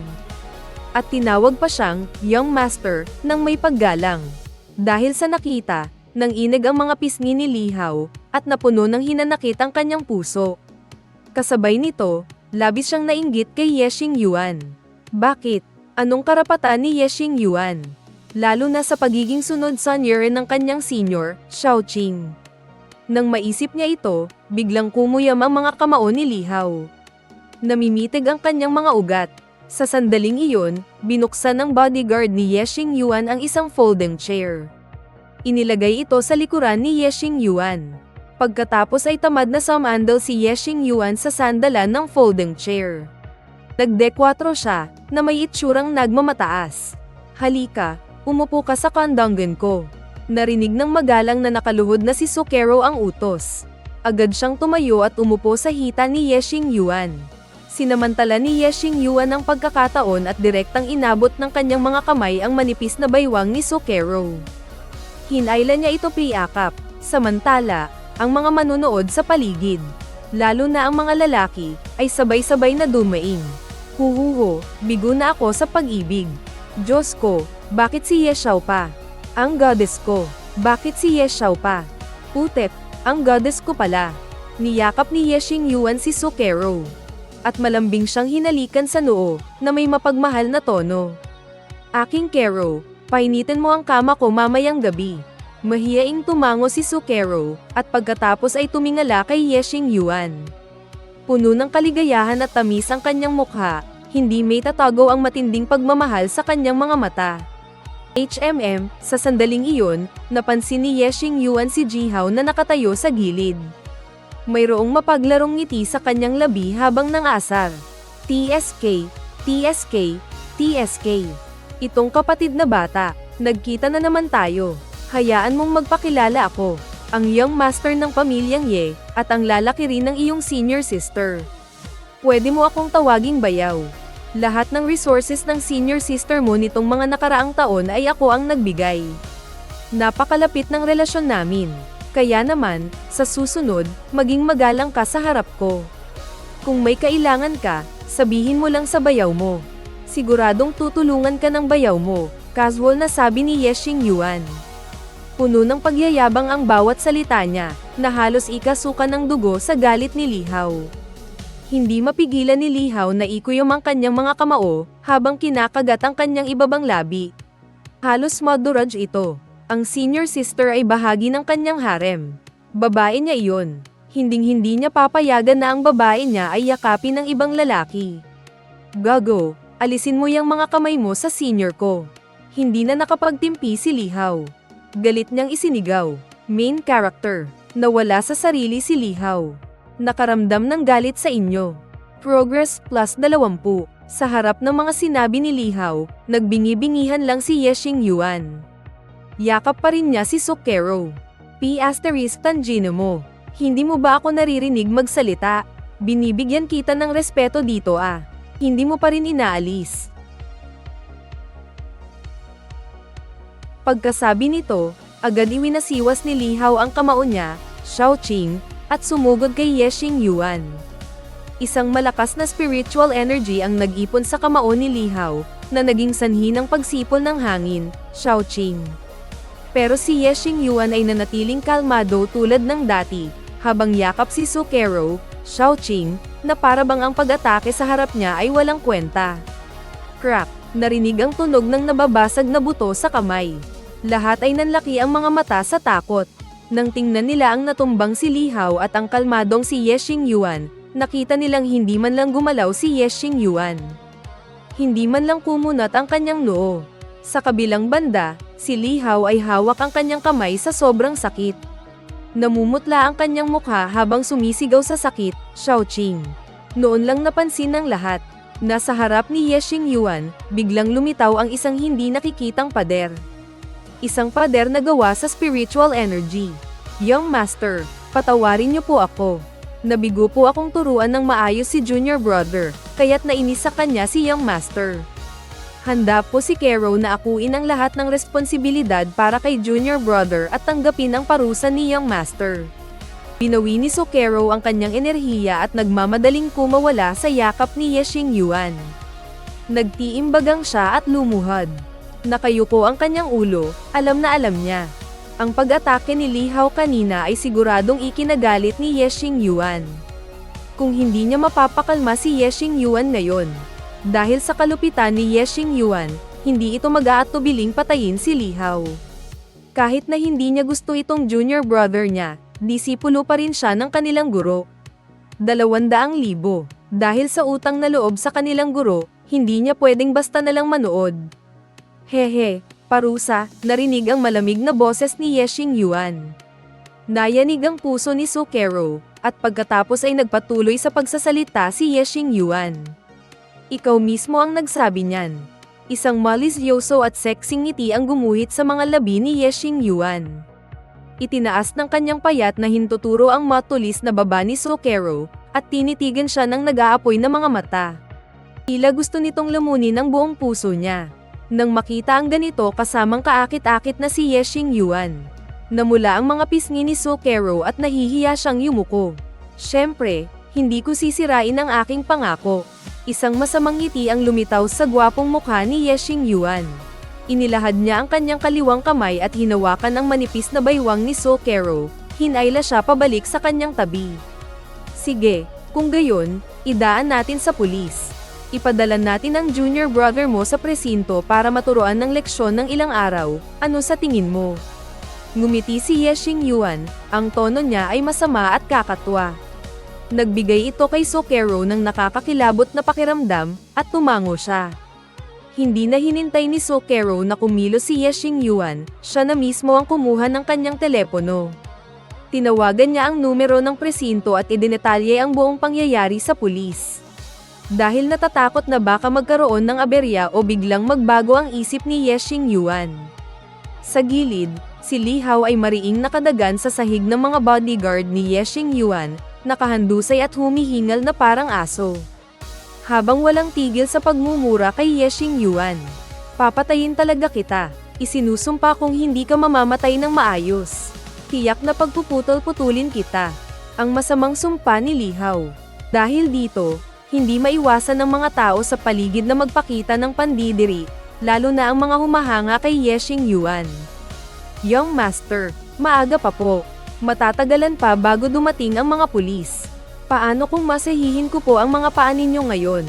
Biglang sinabi ni Sukero sa malambing na boses. Ang kanyang mapang-akit na boses ay tila kayang magpawala sa katinoan ng sinuman. Habang tinitingnan ang maamo at masuner ang anyo ni Sukero, ang dating malamig at masamang tingin ni Ye Xingyuan ay naging nag-aalab. Bahagya niyang ipinikit ang kanyang mahahaba at malalalim na mga mata, habang tinititigan ang magandang mukha na malapit sa kanya. Sumagot siya ng walang gana. Hindi, huwag, ate. Hindi mo kailangang suyuin ang gagong yan. Bigyan mo ako ng oras, bigyan mo ako ng oras. Papatayin ko talaga ang gagong yan. Ngunit hindi siya pinansin ni Sukero. Sa halip, lumuhad siya sa tabi ni Ye Xingyuan at inilahad ang kanyang balingkinitang mga kamay. Hinubad niya ang sapatos ni Ye Xingyuan. Young Master, pakiangat po ng kaunti ang paa ninyo. Sabi ni Sukero sa isang napakalambing na boses. Mas lalong nagpumiglas si Li Hao. Pero gaano man siya magpumiglas, hindi niya matakasan ang mga bodyguard na nakahawak sa kanyang mga braso. Hindi, huwag, ate, maniwala ka sa akin. Kailangan mong maniwala sa akin. Ang pagsigaw ni Li Hao na parang nasisiraan ng bait. Ngunit ang tanging sumagot sa kanya ay ang nakatutok at seryosong ekspresyon ni Sukero. Nang marinig ang sinabi ni Sukero, dahan-daang itinaas ni Ye Xingyuan ang kanyang paa. Sinimulan niyang tuksuhin si Sukero. Sige, simulan mo ng magmasahe. Ang panunukso ni Ye Xingyuan ay nagpainit at nagpamula sa magandang mukha ni Sukero. Para itong pinahiran ng kolorete. Kinagat niya ng bahagya ang kanyang manipis na labi. Pinipilit niyang maging kalmado, pero ang panginginig ng kamay niya ay nagpapakita pa rin ng hiya at kaba niya. Nakayuko si Sukero, dahan-dahan at seryosong minamasahe ang paa ni Ye Xingyuan. Pinanood ni Li Hao ang eksena, nagngingit-ngit sa galit. Gusto niyang gumapang para pigilan sila, pero hindi niya talaga magawa. Ang mga kilos ni Sukero ay napakaingat, na para bang takot siyang masaktan si Ye Xingyuan. Ang kanyang mga mata ay puno ng lamang. Ang kanyang pamamaraan ay sanay at banayad. Hindi mo may iwasang malunod dito. Buwisit na hayop. Kinuyam ni Lihaw ang kanyang kamao, at lumitaw ang mga ugat sa galit. Pagkalipas ng kalahating oras, dinala na ng pulis si Lihaw. Bumalik sa normal ang lahat. Nakaupo si Lihaw sa sasakyan ng pulis. Habang pinapanood na palayo sina Yeshing Yuan at So Kero, sobrang sakit ng nararamdaman niya sa puso. Naiisip pa niya kung ano ang mangyayari sa senior sister niya ngayong gabi. Gumuho ang isipan ng bida na si Lihaw. Ang puot sa iyo, host, ay tumitindi. Nadagdagan ng 20 ang progreso, kabuo ang 40 na. Lumalalim na ang gabi, nagniningning ang mga bituin. Matapos asikasuhin ang mga gawain sa kumpanya buong araw, bumalik si Yeshing Yuan sa kanyang marangyang vilya. Pagbukas pa lang ni Yeshing Yuan ng pinto ng kwarto, nakita niya ang isang kaakit-akit at mapanghalina. Young Master, maganda ba ang suot ni Kero ngayong gabi? Sa loob ng kulungan, nang ang bagbog saradong si Lihaw, ay nakita ang figure na kasing liwanag ng sinag ng buwan, halos nagmamadali siyang tumayo mula sa sahig sa pinakamabilis na paraan. At tumakbo patungo sa figurang iyon. Nang makitang tumatakbo si Lihaw palapit sa kanya. Kuya Lihaw, ayos ka lang ba? Habang tinitingnan ang mukha ni Lihaw na puno ng dumi at dugo, at ang mga labi niyang bitak-bitak at kulay ube. Nakaramdam ng kaunting awa si Chu Yuyi. Pero kumpara sa dati, tila nabawasan ng malaki ang emosyon ni Chu Yuyi. Nang marinig ang pamilyar na boses na ito, nakasiguro si Lihaw na hindi siya nagkamali ng tao. Pero paano nalaman agad ng kanyang Yuyi na napahamak siya? Tumingala si Lihaw sa babaeng nakatayo sa kanyang harapan. Kahit na may rehas na bakal sa pagitan nila, ramdam pa rin niya ang hindi may pakitang pag-aalala ni Chu Yuyi para sa kanya. Ngumiti siya ng mas masahol pa sa pag-iyak, umiling at sinabing, Yuyi, huwag kang mag-alala. Gallows lang to sa balat. Ngunit huminto si Lihaw dito. Bahagya niyang inangat ang kanyang ulo para tingnan si Chu Yuyi. Isang matalinong kislap ang dumaan sa kanyang mga mata. Pagkatapos ay nagpanggap siyang sinasadyang magpakita ng isang pilit at pinipigilang ngiti. Iniban niya ang usapan at nagtanong, Yuyi, anong ginagawa mo rito? Malinaw na nakita ni Chu Yuyi ang pag-arte ni Lihaw, lalo na ang pagbabago sa ekspresyon ng kanyang mukha at mga salita. Noong pinaglalaroan ako, hindi noong naglalaro ako. Narinig kong napahamak ka, Kuya Lihaw, kaya gusto kitang makita. Nang makita ang peking ekspresyon ni Lihaw, nagtaka si Chu Yuyi sa kanyang puso. Pero kinagat pa rin niya ang kanyang mapula-pulang labi at sinagot muna ang tanong ni Lihaw kung bakit siya naroon. Pagkatapos ng lahat, napakasensitibo ng tanong na ito. Siyempre, hindi niya pwedeng sabihin na narinig niya ito habang nagsisilbi siyang katulong ni Yeshing Yuan sa opisina nito. Dahil hinding-hindi niya hahayaang malaman ni Lihaw ang tungkol sa kasunduan nila ni Yeshing Yuan, lalo na ang katotohanang hanggal siyang nalinlang ng demonyong iyon para isuko ang kanyang katawan at kalayaan. Siyempre, pagkatapos sabihin iyon ni Chu Yuyi, hindi na gaanong naghinala si Lihaw. Tutal, napakaraming tao roon noong panahong iyon, kaya hindi nakapagtataka na mabilis kumalat ang balita. Yuyi, nasugatan ka ba? Bakit ang daming guhit sa leeg mo? Parang hinagupit ng latigo. Habang bastos na pinagmamasdan ni Lihaw ang buong katawan ni Chu Yuyi. At iniisip kung gaano siya kaswerte na magkaroon ng isang babaeng labis na nag-aalala para sa kanya. Bigla, napansin niya sa perpekto at maputing leeg ni Chu Yuyi. Mayroon palang maraming maliliit na pulang marka. Hindi ko alam kung bakit. Dahil sa mga pulang markang ito, napapaisip si Lihaw ng kung ano-ano. Xiao Qing, naiinis na siya. Grabe talaga. Pagkasabi nito, si Xiao Qing. Agad niyang tinakpan ng kamay ang leeg niya at inayos ng mahigpit ang damit. Para hindi makita ni Lihaw ang iba pang marka sa katawan niya. Pagkatapos, namutla ang mukha ni Chu Yuyi. Nagkagat-labi siya at pautal-yutal na sinabing, hindi ko rin alam. Siguro nasugatan lang ako ng sanga ng puno. Oo, tama, nagpunta kasi ako sa park kanina.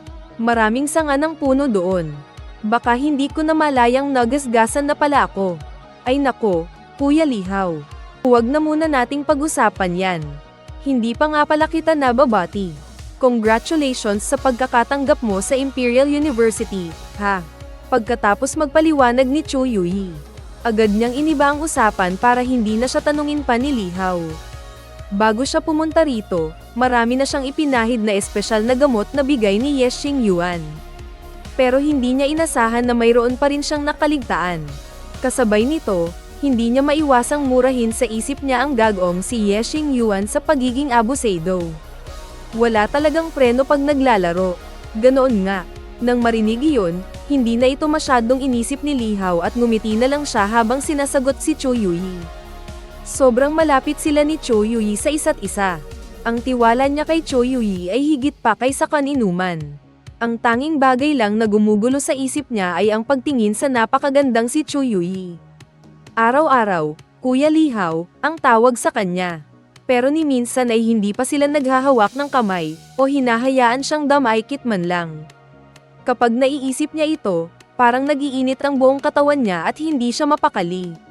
Nang matauhan si Lihaw, doon niya lang napansin na muntik na niyang makalimutan ang importanteng sasabihin. Habang nakangiti si Lihaw, unti-unting kumunat ang noo niya at sinagot ang pagbati ni Chu Yui. Salamat sa pagbati mo, Yui. Kaya lang, muling nagatubili si Lihaw na magsalita. Naging pilit na naman ang ekspresyon sa mukha niya. Pero sa pagkakataong ito, hindi na niya iniba ang usapan, sa halip ay umasa siyang si Chu Yui na mismo ang magtatanong sa kanya. Mayroon pa rin naman siyang pride at paninindigan, kahit nasa harap pa ni Chu Yui. Ayaw niyang maunang magsalita para humingi ng pabor. At alam ni Lihaw na ang pag-arte niya, sa simula pa lang. Ay napansin na agad ni Chu Yui. At gaya ng inaasahan niya, kumagit nga sa pain niya si Chu Yui at nagtanong, Kuya Lihaw, may problema ba? Tungkol ba to sa pagkakatanggap mo sa Imperial University? Agad na may nahalatang kakaiba si Chu Yui at nagsimula siyang maghinala. Nagkunwari si Lihaw na nag-aalangan. Pagkaraan ng ilang sandali, napakagatlabi na lang siya. At nagpakita ng isang ekspresyon na tila wala ng pagpipilian.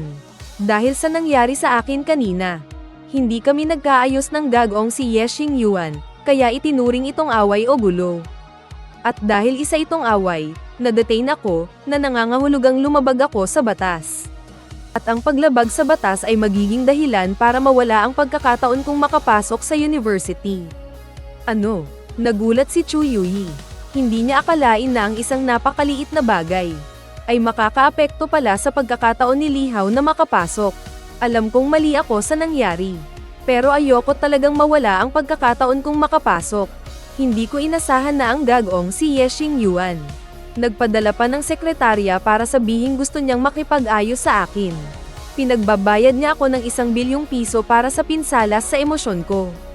Yui, sa totoo lang, may mga senyales na ako ng pagsisimula. Malapit ko nang mabuksan ang aking martial soul.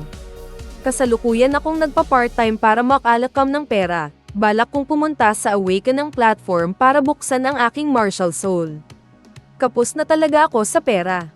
Dahil gusto kong manghiram ng pera kay ate, Xiaoqing. Na-offend ko tuloy yung gagong si Ye Xingyuan. Alam kong may problema ngayon ang Chu Group ninyo. Kaya hindi ako nanghiram sayo. Ngayon, nangyari pa ang ganito. Ano sa tingin mo? Hay, kalimutan mo na. Yui, huwag mo na akong intindihin. Bamantong hininga si Lihaw at umiling-iling, na may ekspresyon ng matinding sakit at pagdadalamhati. Alam niyang maawa si Chu Yui sa kanya. Ngayon, nagpapakita siya ng ganitong kaawa-awang itsura. Ginagawa niya ito para makuha ang simpatsya ni Chu Yui. Kahit na hindi maliit na halaga ang 1 bilyon. At kasama pa rito ang pang-aapi sa kanya ni Ye Xingyuan. Pero sa huli, si Chu Yui ay mula naman sa Chu Group. Para sa mga mayayamang tulad nila, kahit malaki ang 1 bilyon. Sa huli, hindi rin naman ito ganoon kalaki. At naniniwala siyang dahil sa pagkagusto ni Chu Yui sa kanya. Kahit na ikaluji pa ng Chu Group, tutulungan siya ni Chu Yui. Wala siyang pakialam sa pinsalang idudulot ng 1 bilyon sa Chu Group. Ang gusto lang niya, basta't matupad ang layunin niya, sapat na. At para naman kay Chu Yui, ang tunay niyang nararamdaman para dito ay nakatuon lang sa katawan nito at sa background ng pamilya Chu. Dahil siya ang anak ng tadhana, sa hinaharap ay tiyak na mapapalibutan siya ng mga babae. Kaya hindi niya pwedeng si Cho Yui lang ang magustuhan niya. Kuya Lihaw, huwag. Huwag kang mag-isip ng ganyan. Tutulungan ka ni Yui. Nang makita ni Cho Yui si Lihaw na ganito, bigla siyang nakaramdam ng konsensya at pagsisisi. Nang marinig ito, lihim na natuwa si Lihaw pero nagpanggap pa ring malungkot. Mahina niyang sinabi, "Salamat sa'yo, Yui, kung wala ka, hindi ko na talaga alam ang gagawin ko." Kinabukasan ng umaga, binuksan ni Ye Xingyuan ang pinto ng kanyang opisina gaya ng dati. Handa nang asikasuhin ang mga gawain sa kumpanya. Pero pagbukas niya ng pinto, ito ang eksenang nakita niya. "Young Master, si Yui. Bagay ba sa akin to?" Nang makita ang pamilyar na eksenang ito, napasigaw si Ye Xingyuan, "Utep. Napasok ko yata ang pugad ng mga sorrow. Bakit kahit saan ay may mga malalanding sorrow na nang-aakit sa kanya?" "Hehe, Cho Yui. Anong pinaggagawa mo?" Habang tinitingnan si Cho Yui na walang tigil sa pang-aakit sa kanya. Isang malamig na ngiti ang isinukli ni Ye Xingyuan at umupo siya sa silya ng opisina. Ipinatong niya ang ulo sa kamay habang sinusuri ang nasa ibabaw ng mesa. Ang balat ni Cho Yui sa harap niya ay kasing pino at kinis ng gatas. Ang kanyang perpekto at walang kapintasang mukha ay may bahagyang pamumula. Bahagyang nakabuka ang kanyang mga labing parang seresa, at mabango ang kanyang hininga. Sexy, kaakit-akit, at napakaganda. Lalo na ang kanyang mga matang singkit na parang bulaklak ng peach na nakakaakit ng kaluluwa, na tila ba namungusap. Bawat sulyap niya ay puno ng alindog at pang-aakit. Nanliit ang mga mata ni Ye Xingyuan. Isang mapanukso at tila masamang ngiti ang sumilay sa kanyang mga labi. "Ano, may kailangan ka sa akin? Sinusubukan mong gamitin ang ganda mo para akitin ako."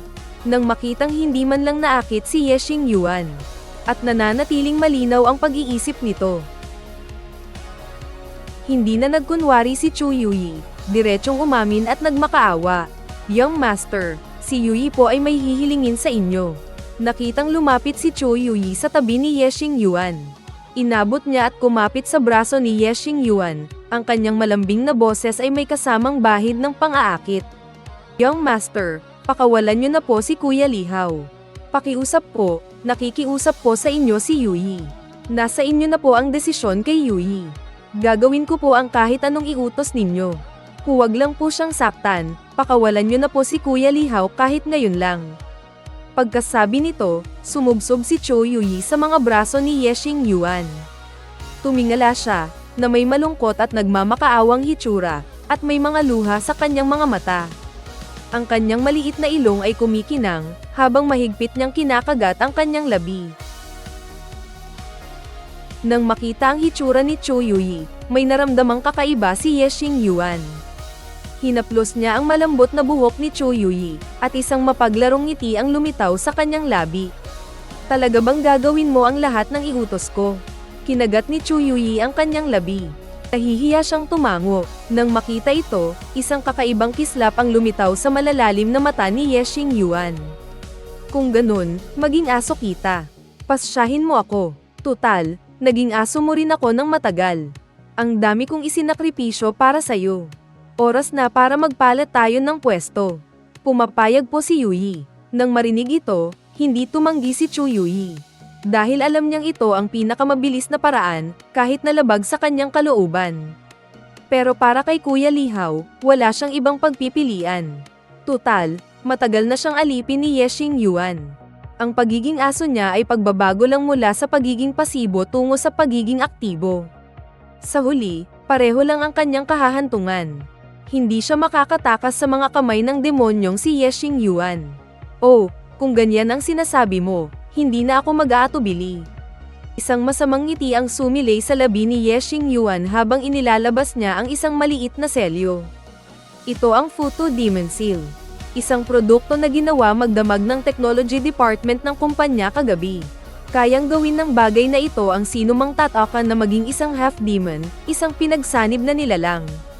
Ibig sabihin, magkakaroon ka ng kalahating dugong tao at kalahating dugong demonyo. Ang mga lalaki ay magiging blood demon, at ang mga bukod pa rito, hahayaan niyang sumapi ang masasamang espiritu sa paksa, at unti-unti nitong mawawala ang katinuan. Magiging papay sila ng paksa, at sa pag-iisip at kalooban, unti-unti nilang sasambahin ang paksa. Dahil sinabi mong handa kang maging tuta ko, kung gayon, para sa akin. Handa ka bang maging unang test subject ng produktong ito? Sabi ni Ye Xingyuan, bawat salita ay may diin. Ikinwento niya ang tungkol sa photo demon kay Chu Yuyi.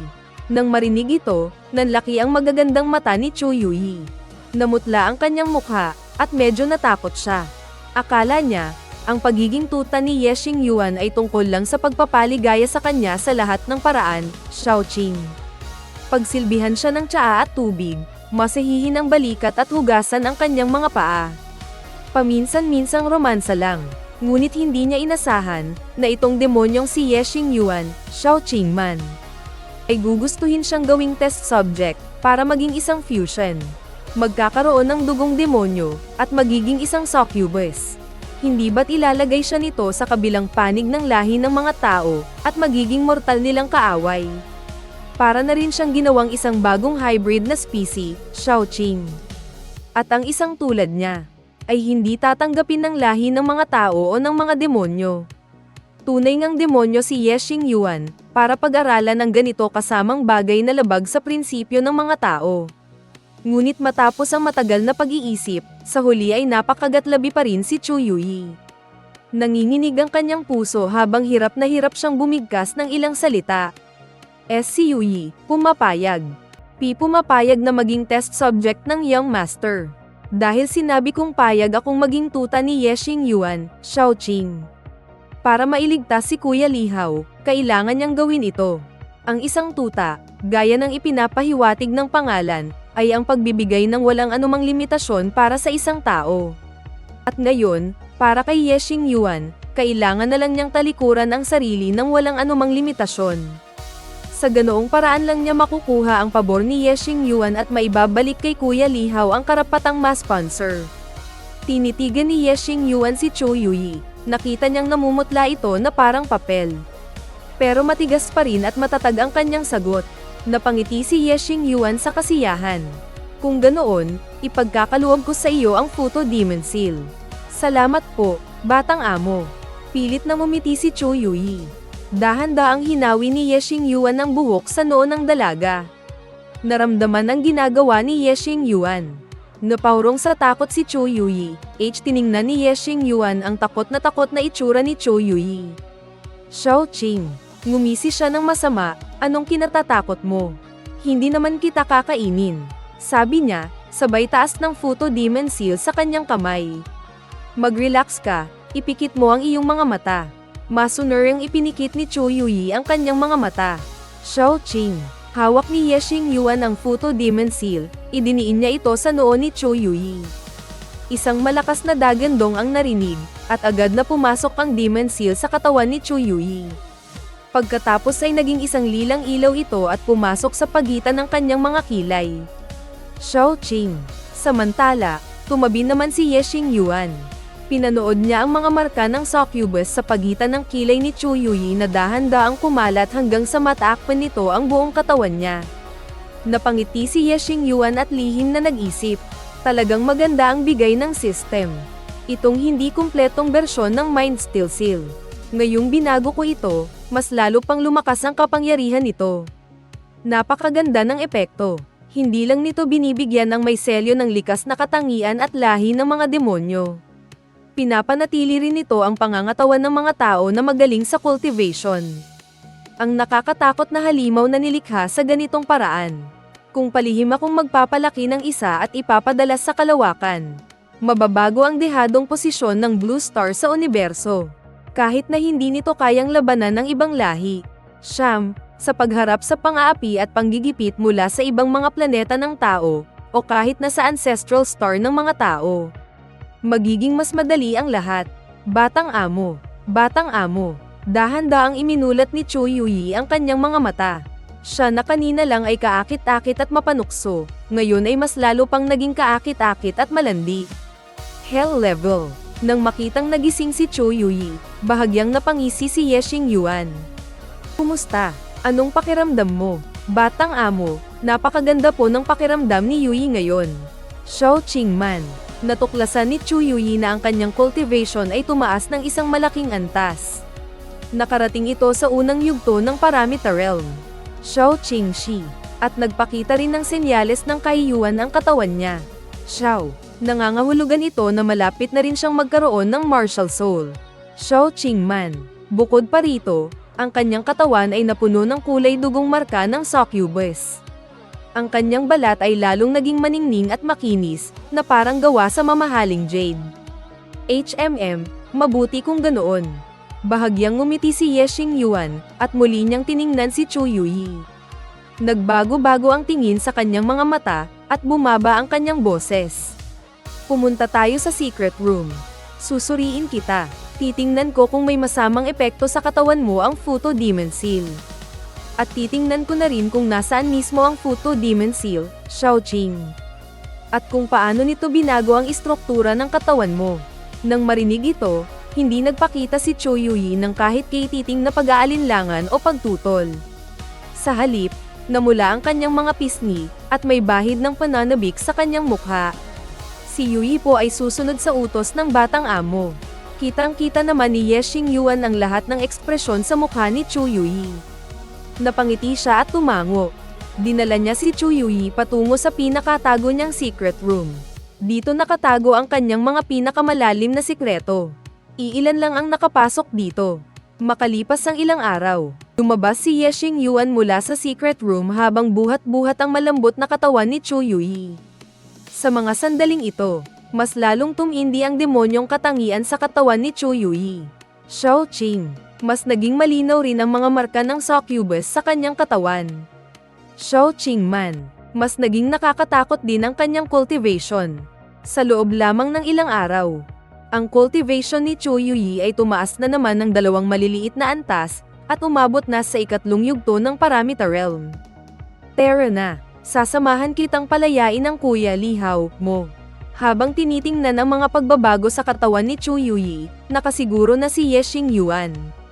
Kung gaano katindi ang kapangyarihan ng Futo Demon Seal na ito. Mukhang ang kanyang pamilyang Ye ay malapit ng maghari sa planetang Blue Star. Ang pinakamataas na pamilyang Maharlika, bukod sa 4 na malalaking korporasyon at sa angkan ng Yin. Kailangan na niyang simulang asikasuhin ang mga ito. Opo, Young Master. Si Yuyi ang pinakamasunurin sa Young Master. Nang marinig ito ni Chu Yuyi, ay ngumiti siya ng kaakit-akit at niyakap ng mahigpit ang baywang ni Ye Xingyuan. Itinaas niya ang kanyang ulo at malambing na hinalikan ang mukha nito. Tila hindi na siya interesado sa pagpapalaya kay Lihaw. Sa halip, masigasig siyang manatiling malapit kay Ye Xingyuan. Maliban sa bahagyang sama ng loob at galit sa kaibuturan ng kanyang puso, ngayon ang puso ni Chu Yuyi ay matagal nang nabihag ng kabayanihan at kaakit-akit na karisma ni Ye Xingyuan, puno ng paghanga at pagnanais na magpasakop. Lihaw, maaari ka nang umalis. Nakipag-ayos na sa iyo si Young Master Ye. Sa loob ng kulungan, tiningnan ng gwardya ang lalaking nakaupo sa kama, na puno ng mga sugat sa buong katawan. Ang kahabag-habag na si Lihaw at mahinang nagsalita. Nang marinig ito, tuwang-tuwa si Lihaw.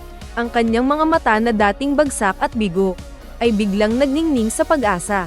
Pagkatapos, mabilis na inayos ni Lihaw ang mga papeles. Mabilis siyang umalis ng kulungan. Talagang nagbayad si Yuyi para iligtas ako. Hindi nga ako binaygo ni Yuyi. Paglabas niya sa tarangkahan ng kulungan. Habang nakatayo sa gilid ng daan, bumulong si Lihaw sa kanyang sarili. Ang hindi niya alam, sa di kalayuan, sa loob ng isang marangyang Bentley. Nakaupo si Ye Xingyuan sa likod at pinapanood ang lahat. Habang pinapanood ang parang payaso na si Lihaw sa labas, ang mukha ni Ye Xingyuan ay puno ng mapaglaro at mayabang na ngiti. Masyadong maagang nagdiwang si Lihaw. Ang hindi niya marahil alam ay, ang Chu Yuyi na palagi niyang iniisip ay tuluyan nang nahulog sa kamay niya, ang dakilang kontrabida. Naging isa na siyang masunurin at maamong sexy na katulong, na nasa harapan mismo ng mga paa ni Ye Xingyuan. Doon ay maamong nakaluhod si Chu Yuyi. Iniisip mo pa ba ang Lihaw mo? Biglang hinayla ni Ye Xingyuan si Chu Yuyi sa kanyang mga bisig. Sabi niya na may masamang ngiti. Umiling si Chu Yuyi. Pagkatapos ay bahagya niyang inilabas ang kanyang dila, na may mapang-akit at nakabibighaning ekspresyon. Kusang ipinulupot niya ang kanyang mga braso sa malapad na balikat ni Ye Xingyuan, at sinabi sa nanginginig at malambing na boses. Sino ba naman si Li Hao? Sa puso ni Yui. Siyempre kayo lang po, Young Master. Ang ibang mga lalaki, sa harap ninyo, Young Master, ay hindi man lang may kukumpara sa langgam. Nang marinig ito, bahagyang ngumiti si Ye Xingyuan. Isang malamig at mayabang na ngiti ang lumitaw. Oras na para tapusin ang kanyang ikatlong misyon. Mabilis na lumipas ang panahon. Mabilis ding lumakas ang kapangyarihan ni Cho Yui. Sa loob lang ng 1.5 buwan, naabot na niya ang antas ng kapangyarihan ni Li Hao, ang unang yugto ng Yin-Yang Realm. At lahat ng ito ay dahil sa walang sawang pagtuturo at personal na pag-aalaga ni Ye Xingyuan sa kanya araw-araw. Sa loob ng opisina, Yui, maghanda ka. Mamaya, isasama kita mag-shopping. At ibibili na rin kita ng ilang bagong damit pangkatulong. Tiningnan ni Ye Xingyuan ang magandang babae sa kanyang harapan na nagkakaroon na ng anyo ng isang succubus, at ngumisi ng masama.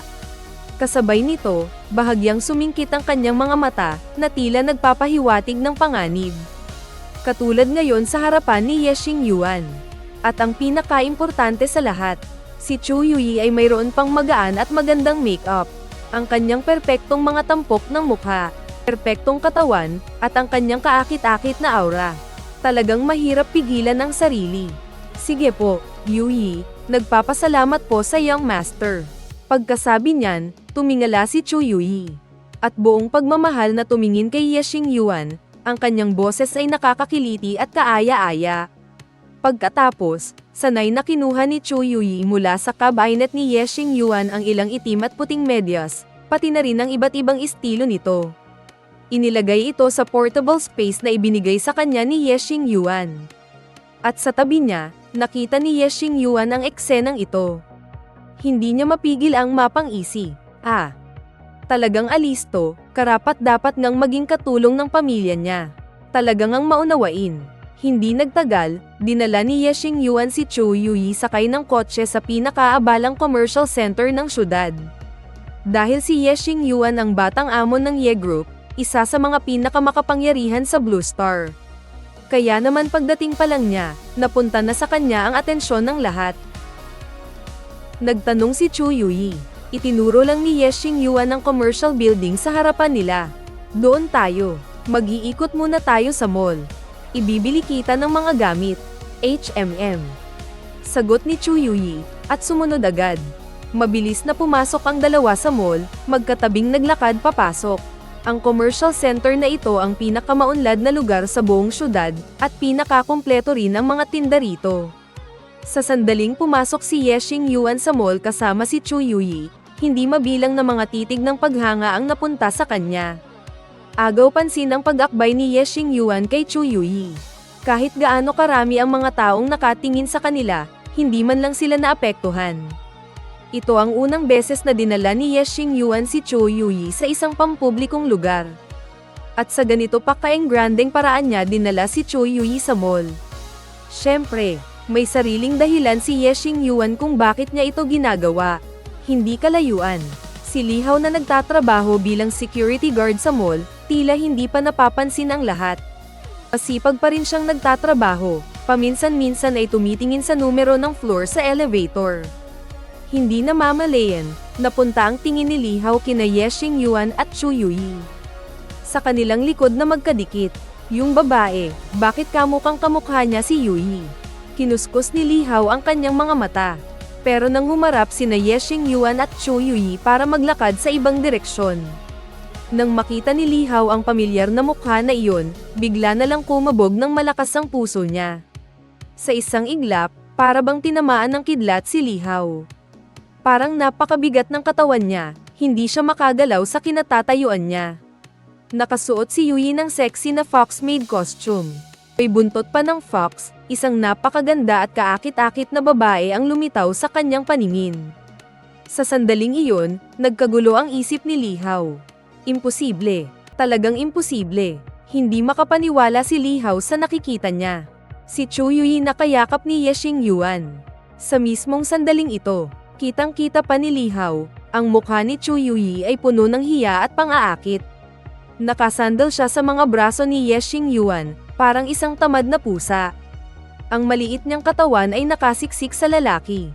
Halatang-halata na kusa niya itong ginagawa. At nagagalak pa. At ang pinakamahalaga sa lahat, napansin ni Lihaw na ang suot na maid costume ni Chu Yuyi. Bakit kamukhang kamukha nito yung suot ng malanding babae sa Golden Crown Hotel isang buwan na ang nakakaraan? Hindi kaya. Hindi kaya. Gulong-gulo ang isip ni Lihaw. At sa sandaling iyon, biglang tumugtog sa speakers ang kantang Yi Jian Mei. Ang mga nyebey nahuhulog. Ang hanging amihan ay umiihip. Ang mundo'y isang malawak na kaputian. Isang sanga ng winter plum. Natapilok si Lihaw. Mabilis siyang umatras, biglang nadulas ang kanyang paa. Tuluyan siyang bumagsak sa sahig. Nakadapas si Lihaw sa sahig. Nakatukod ang mga palad niya sa sahig, itinaas niya ang kanyang ulo. Gulat na gulat siyang tumingin sa direksyon ni Chu Yuyi. Bakit siya nakadapas sa sahig? Anong nangyari sa taong yan? Ewan ko. Hindi ba si Lihaw yan? Lihaw, anong nangyari sa'yo? May problema ba? Tanong ng isang miyembro ng security team na nagpapatrolya, habang nakatingin kay Lihaw. Puno ng pagkalito siyang sumigaw, Leyes! Leyes kayong lahat! Buhong-guho na si Lihaw, at napaluhod siya. Humiyaw siya ng malakas para sa kanyang dignidad. Siyempre, hindi sasabihin ni Lihaw sa iba na sinungayan na siya. Padapa-dapang tumayo si Lihaw at tumakbo papunta sa direksyon ni Ye Xingyuan.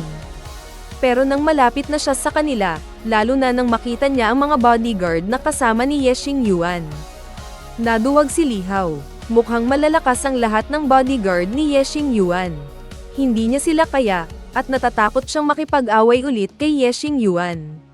Baka makulong na naman siya, at hindi maganda ang buhay sa kulungan. Bukod pa roon, mawawala rin ang pagkakataon niyang makapasok sa Capital University. Samantala, napansin din ni Ye Xingyuan ang pagdating ni Lihaw. Matagal na niyang hinihintay ang araw na ito.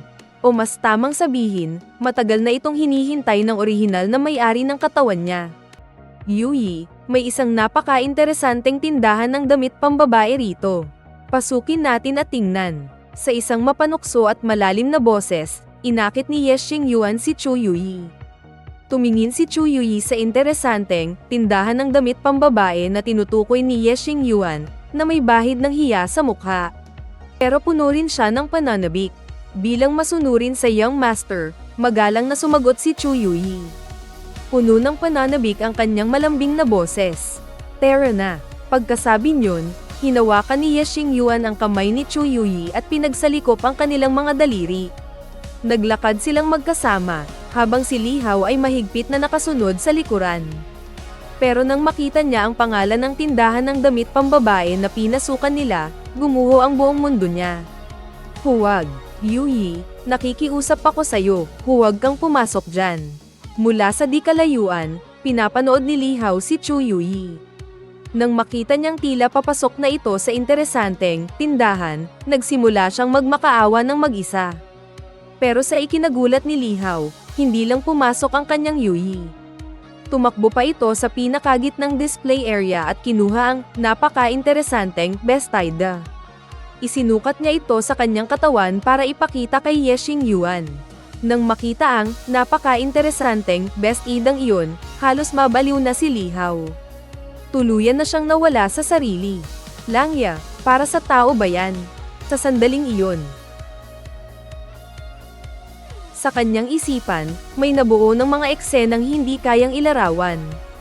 Pero ang mas ikinawasak ni Lihaw ay hindi lang isa-isang ipinakita ni Chu Yuyi ang mga damit kay Ye Xingyuan. Kundi ipinabalot niya ang lahat ng walang pinalampas. Hanggang sa huli, halos ubusin na ni Chu Yuyi ang laman ng interesanteng tindahan. Siya pa ba yung kilala kong saplada at aroganteng young lady? Halos mamatay sa iyak si Lihaw sa sobrang sakit. Impyerno to, ni kamay niya hindi ko pa nahahawakan. Pero si Ye Xingyuan, siya na ang makakakita ng lahat. Tuluyan nang gumuho ang isipan ng bida na si Lihaw. Lalong tumindi ang galit niya sa iyo, host. Dagdag sa sukat ng galit, 20. Kabuuan, 60. Imposible. Bigla, may naisip si Lihaw. Bigla siyang natauhan. Nitong nakaraang 1.5 buwan. Inaasikaso ko ang mga problema ng Chu Group. Pero gabi-gabi, palaging tumatawag sa akin si Chu Yuyi para maglabas ng kanyang saloobin. Bigla, may naisip si Li Hao. At doon niya napagtanto, kung talagang kinalimutan na ako ni Chu Yuyi. Bakit pa siya tatawag para magkwento sa akin? Matagal siyang nag-isip tungkol dito. Sa huli, nakarating sa isang conclusion si Li Hao, na si Chu Yuyi ay pinilit lang ni Ye Xingyuan. Napilitan lang siya, baka hindi pa tuluyang sumusuko ang Yuyi niya. Nang maisip ito, biglang naramdaman ni Li Hao ang kanyang pag-asa, na parang apoy na natagpuan ang panggatong. Mabilis itong lumaki, kapag tumawag sa kanya si Yuyi. Kailangan niyang linawin ang lahat, pero nang matauhan si Li Hao, at gusto sanang suriing mabuti ang ekspresyon sa mukha ni Chu Yuyi para malaman kung pinagbabantaan ba talaga siya. Matagal nang nawala ang mga anino ni Ye Xingyuan at Chu Yuyi sa loob ng interesanteng tindahan ng damit pambabae na iyon. Kaakit-akit ang gabi, sa gitna ng magulo at maningning na tanawin. Kumikislap ang mga ilaw niyan, at siksikan ang mga sasakyan. Walang tigil ang ingay. Isang bagong-bagong Maybach ang huminto sa harap ng isang marangyang gusali. Naunang bumaba ng sasakyan si Ye Xingyuan, at pagkatapos ay inabot ang kamay para alalayan ang babae palabas. At marahang inayos ang nalaglag na buhok sa gilid ng tainga niya. Yumuko si Ye Xingyuan, at tinitigan ng kanyang malalim at madilim na mga mata ang kaakit-akit na babae sa kanyang mga bisig. Pagkaraan ng ilang sandali, matapos maligo, nagsimula silang mag-usap. Young Master, ayaw na ni Yuyi na gumawa ng mga task sa cellphone ngayong gabi. Nagpapaawang tumingin si Chu Yuyi, gamit ang kanyang maniningning at kaakit-akit na mga mata, kay Ye Xingyuan na nasa likuran niya. Oh, ayaw mo na. Ngumisi si Ye Xingyuan. Bahagyang tumaas ang sulok ng kanyang bibig, at isang mapaglarong ngiti ang lumitaw sa kanyang gwapong mukha. Opo, walang tigil na tumango si Chu Yuyi. Hindi pwede. Kritikal ang gabing ito. Kung hindi mo mapigilan ang sarili mo at mabuko ka, kailangan na kitang turuan ng leksyon. Nang marinig ito, ngumuso si Chu Yuyi, na may hitsurang naaapi. Ngayong gabi, mas kaakit-akit siya kaysa dati. Hindi siya naniniwalang makakatanggi ang Young Master. Kung hindi makakatanggi ang Young Master, paano naman siya makakatanggi? Pero ang totoo, pagkalipas ng kalahating oras, hindi niya talaga natiis. Hating gabi na nang dahan-daang tumawag si Chu Yuyi. Nang makita ang pangalan ni Chu Yuyi sa caller ID, huminga ng malalim si Li Hao. Nanginginig niyang pinindot ang answer button at inilagay ang cellphone sa kanyang tainga. Gising ka pa, Kuya Li Hao. Ang boses niya ay malambing at malumanay. Parang huni ng isang kuting, na tila kumikiliti sa puso. Pero ang ipinagtaka ni Li Hao ay ang tunog ng isang kampanilya na hindi pa niya naririnig dati. Ngunit nang marinig ang pag-aalala ni Chu Yuyi, lalo na ang pamilyar na, Kuya Li Hao, na umalingaw-ngaw sa kanyang tainga. Medyo kumalma ang kalooban ni Li Hao, kaya hindi na rin niya inisip kung bakit may kakaibang tunog ng kampanilya sa tawag. Pero kumpara sa dati, sa nakalipas na 1 buwan at kalahati, napansin ni Li Hao na ang boses ni Chu Yuyi ay tila naging napakatamis. Sa kabilang banda, sa ilalim ng banta ni Ye Xingyuan. Kakahiga ko lang, matutulog na sana. Sinubukan ni Li Hao na maging natural ang kanyang kilos. Pero ang dulo ng kanyang boses ay may bahid pa rin ng kanyang pagkatakot at pag-aalala. Dahil hindi rin niya alam kung ano na ang relasyon ni Chu Yuyi at Ye Xingyuan ngayon. Ano na ba talaga ang sitwasyon? Ang lahat ng magagandang iniisip niya dati ay pawang mga walang basang hula lamang niya. Ikaw, Yuyi, tulog ka na ba? Tumawag ka ba ng ganitong oras dahil katatapos mo lang sa trabaho? Sinubukan ni Li Hao na magtanong sa isang relax at masayang tono, sinisimulan ng ungkatin si Chu Yuyi. Dahil kung si Chu Yuyi ay talagang pinagbabantaan ni Ye Xingyuan, malaki ang posibilidad na mino-monitor ni Ye Xingyuan ang kanilang pag-uusap. Nang marinig ito, lumingon si Chu Yuyi kay Ye Xingyuan na nasa likuran niya at sumagot ng totoo. Ako, nagtatrabaho rin ako sa kama. Baka kailangan ko pang magtrabaho ng kaunti. Mayroon pa akong ilang dokumento ng kumpanya na kailangang asikasuhin. Nang marinig ito ni Lihaw, hindi niya alam kung bakit may kakaiba siyang nararamdaman. Xiaoqing. Ganun ba, Yuyi? Ay ikaw, may pinagdadaanan ka bang problema kamakailan? Gusto mo bang tulungan kita? Sinadyang tanungin ni Lihaw para subukan siya. Hindi. Ayos lang. Kaya kung solusyonan to ng mag-isa. Habang nakikinig sa telepono, nagsimulang mataranta ang boses ni Chu Yuyi. Kumunat ang noo ni Lihaw, puno ng pagdududa. Ngunit nang paulit-ulit niyang inalala ang mga sinabi ni Xiaoqing, si Chu Yuyi. Lalo na ang pigil at kontroladong tono nito, unti-unting naliwanagan si Lihaw. Ang mga duda sa kanyang isipan ay nasagot sa isang iglap. Biglang naunawaan ni Lihaw ang lahat, at natuwa ang kanyang puso. Halata na nagsimulang kabahan si Chu Yuyi habang sinasagot ang kanyang tanong. Naramdaman ni Lihaw na noong sinabi ni Chu Yuyi na, kaya kung solusyonan to ng mag-isa. Tila ito ay may halong pag-aalinlangan at paghihirap. Marahil ay walang ibang pagpipilian si Chu Yuyi. Hindi siya nang ahas na humingi ng tulong sa kanya ng direkta sa telepono. Kung tama ang hinala niyang ito. Kung ganoon, ang lahat ng pagsunod na nakita niya mula kay Xiaoqing ngayong araw ay malamang na hindi totoo. Malamang na si Yuyi niya ay tinatakot ng hayop na si Ye Xingyuan. Sa pag-iisip nito, nagpa siya si Lihaw na subukan muli si Xiaoqing. Matagal na tayong hindi lumalabas. Gusto mo bang manood tayo ng sine bukas? Libre ko. Ano sa tingin mo? Para makapag-relax ka rin. Maingat na nag-isip si Lihaw sandali.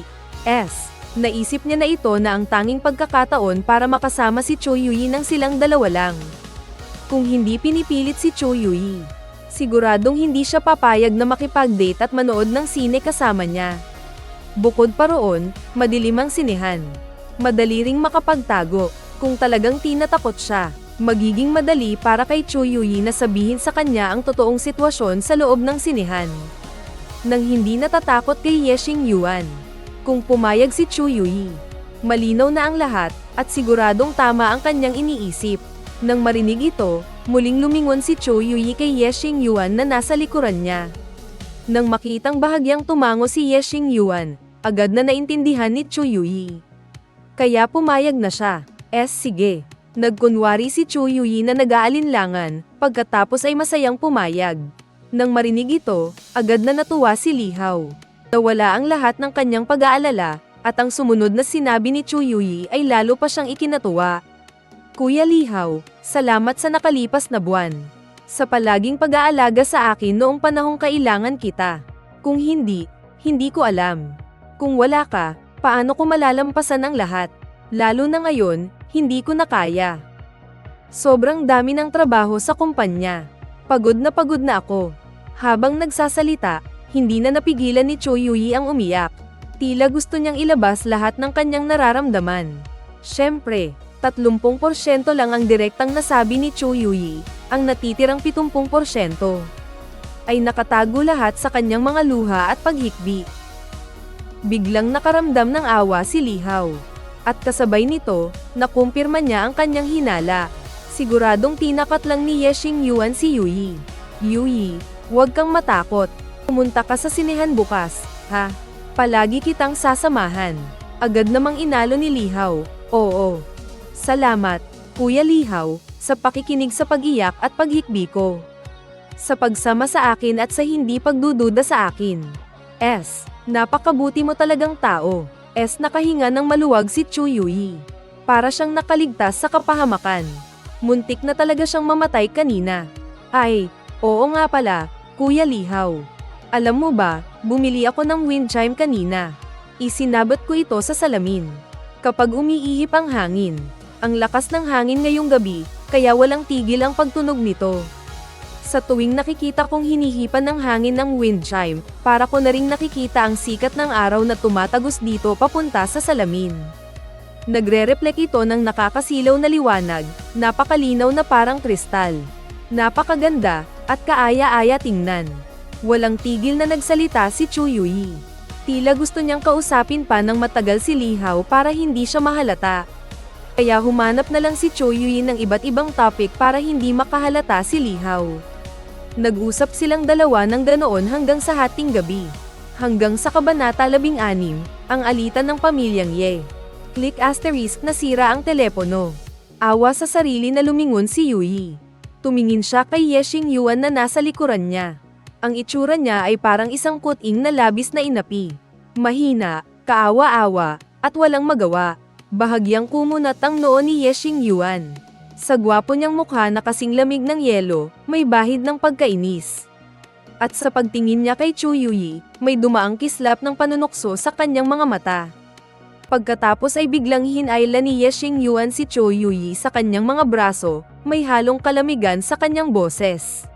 Bukas sa sinehan, ibibigay ko sa'yo. Sana umayos ka.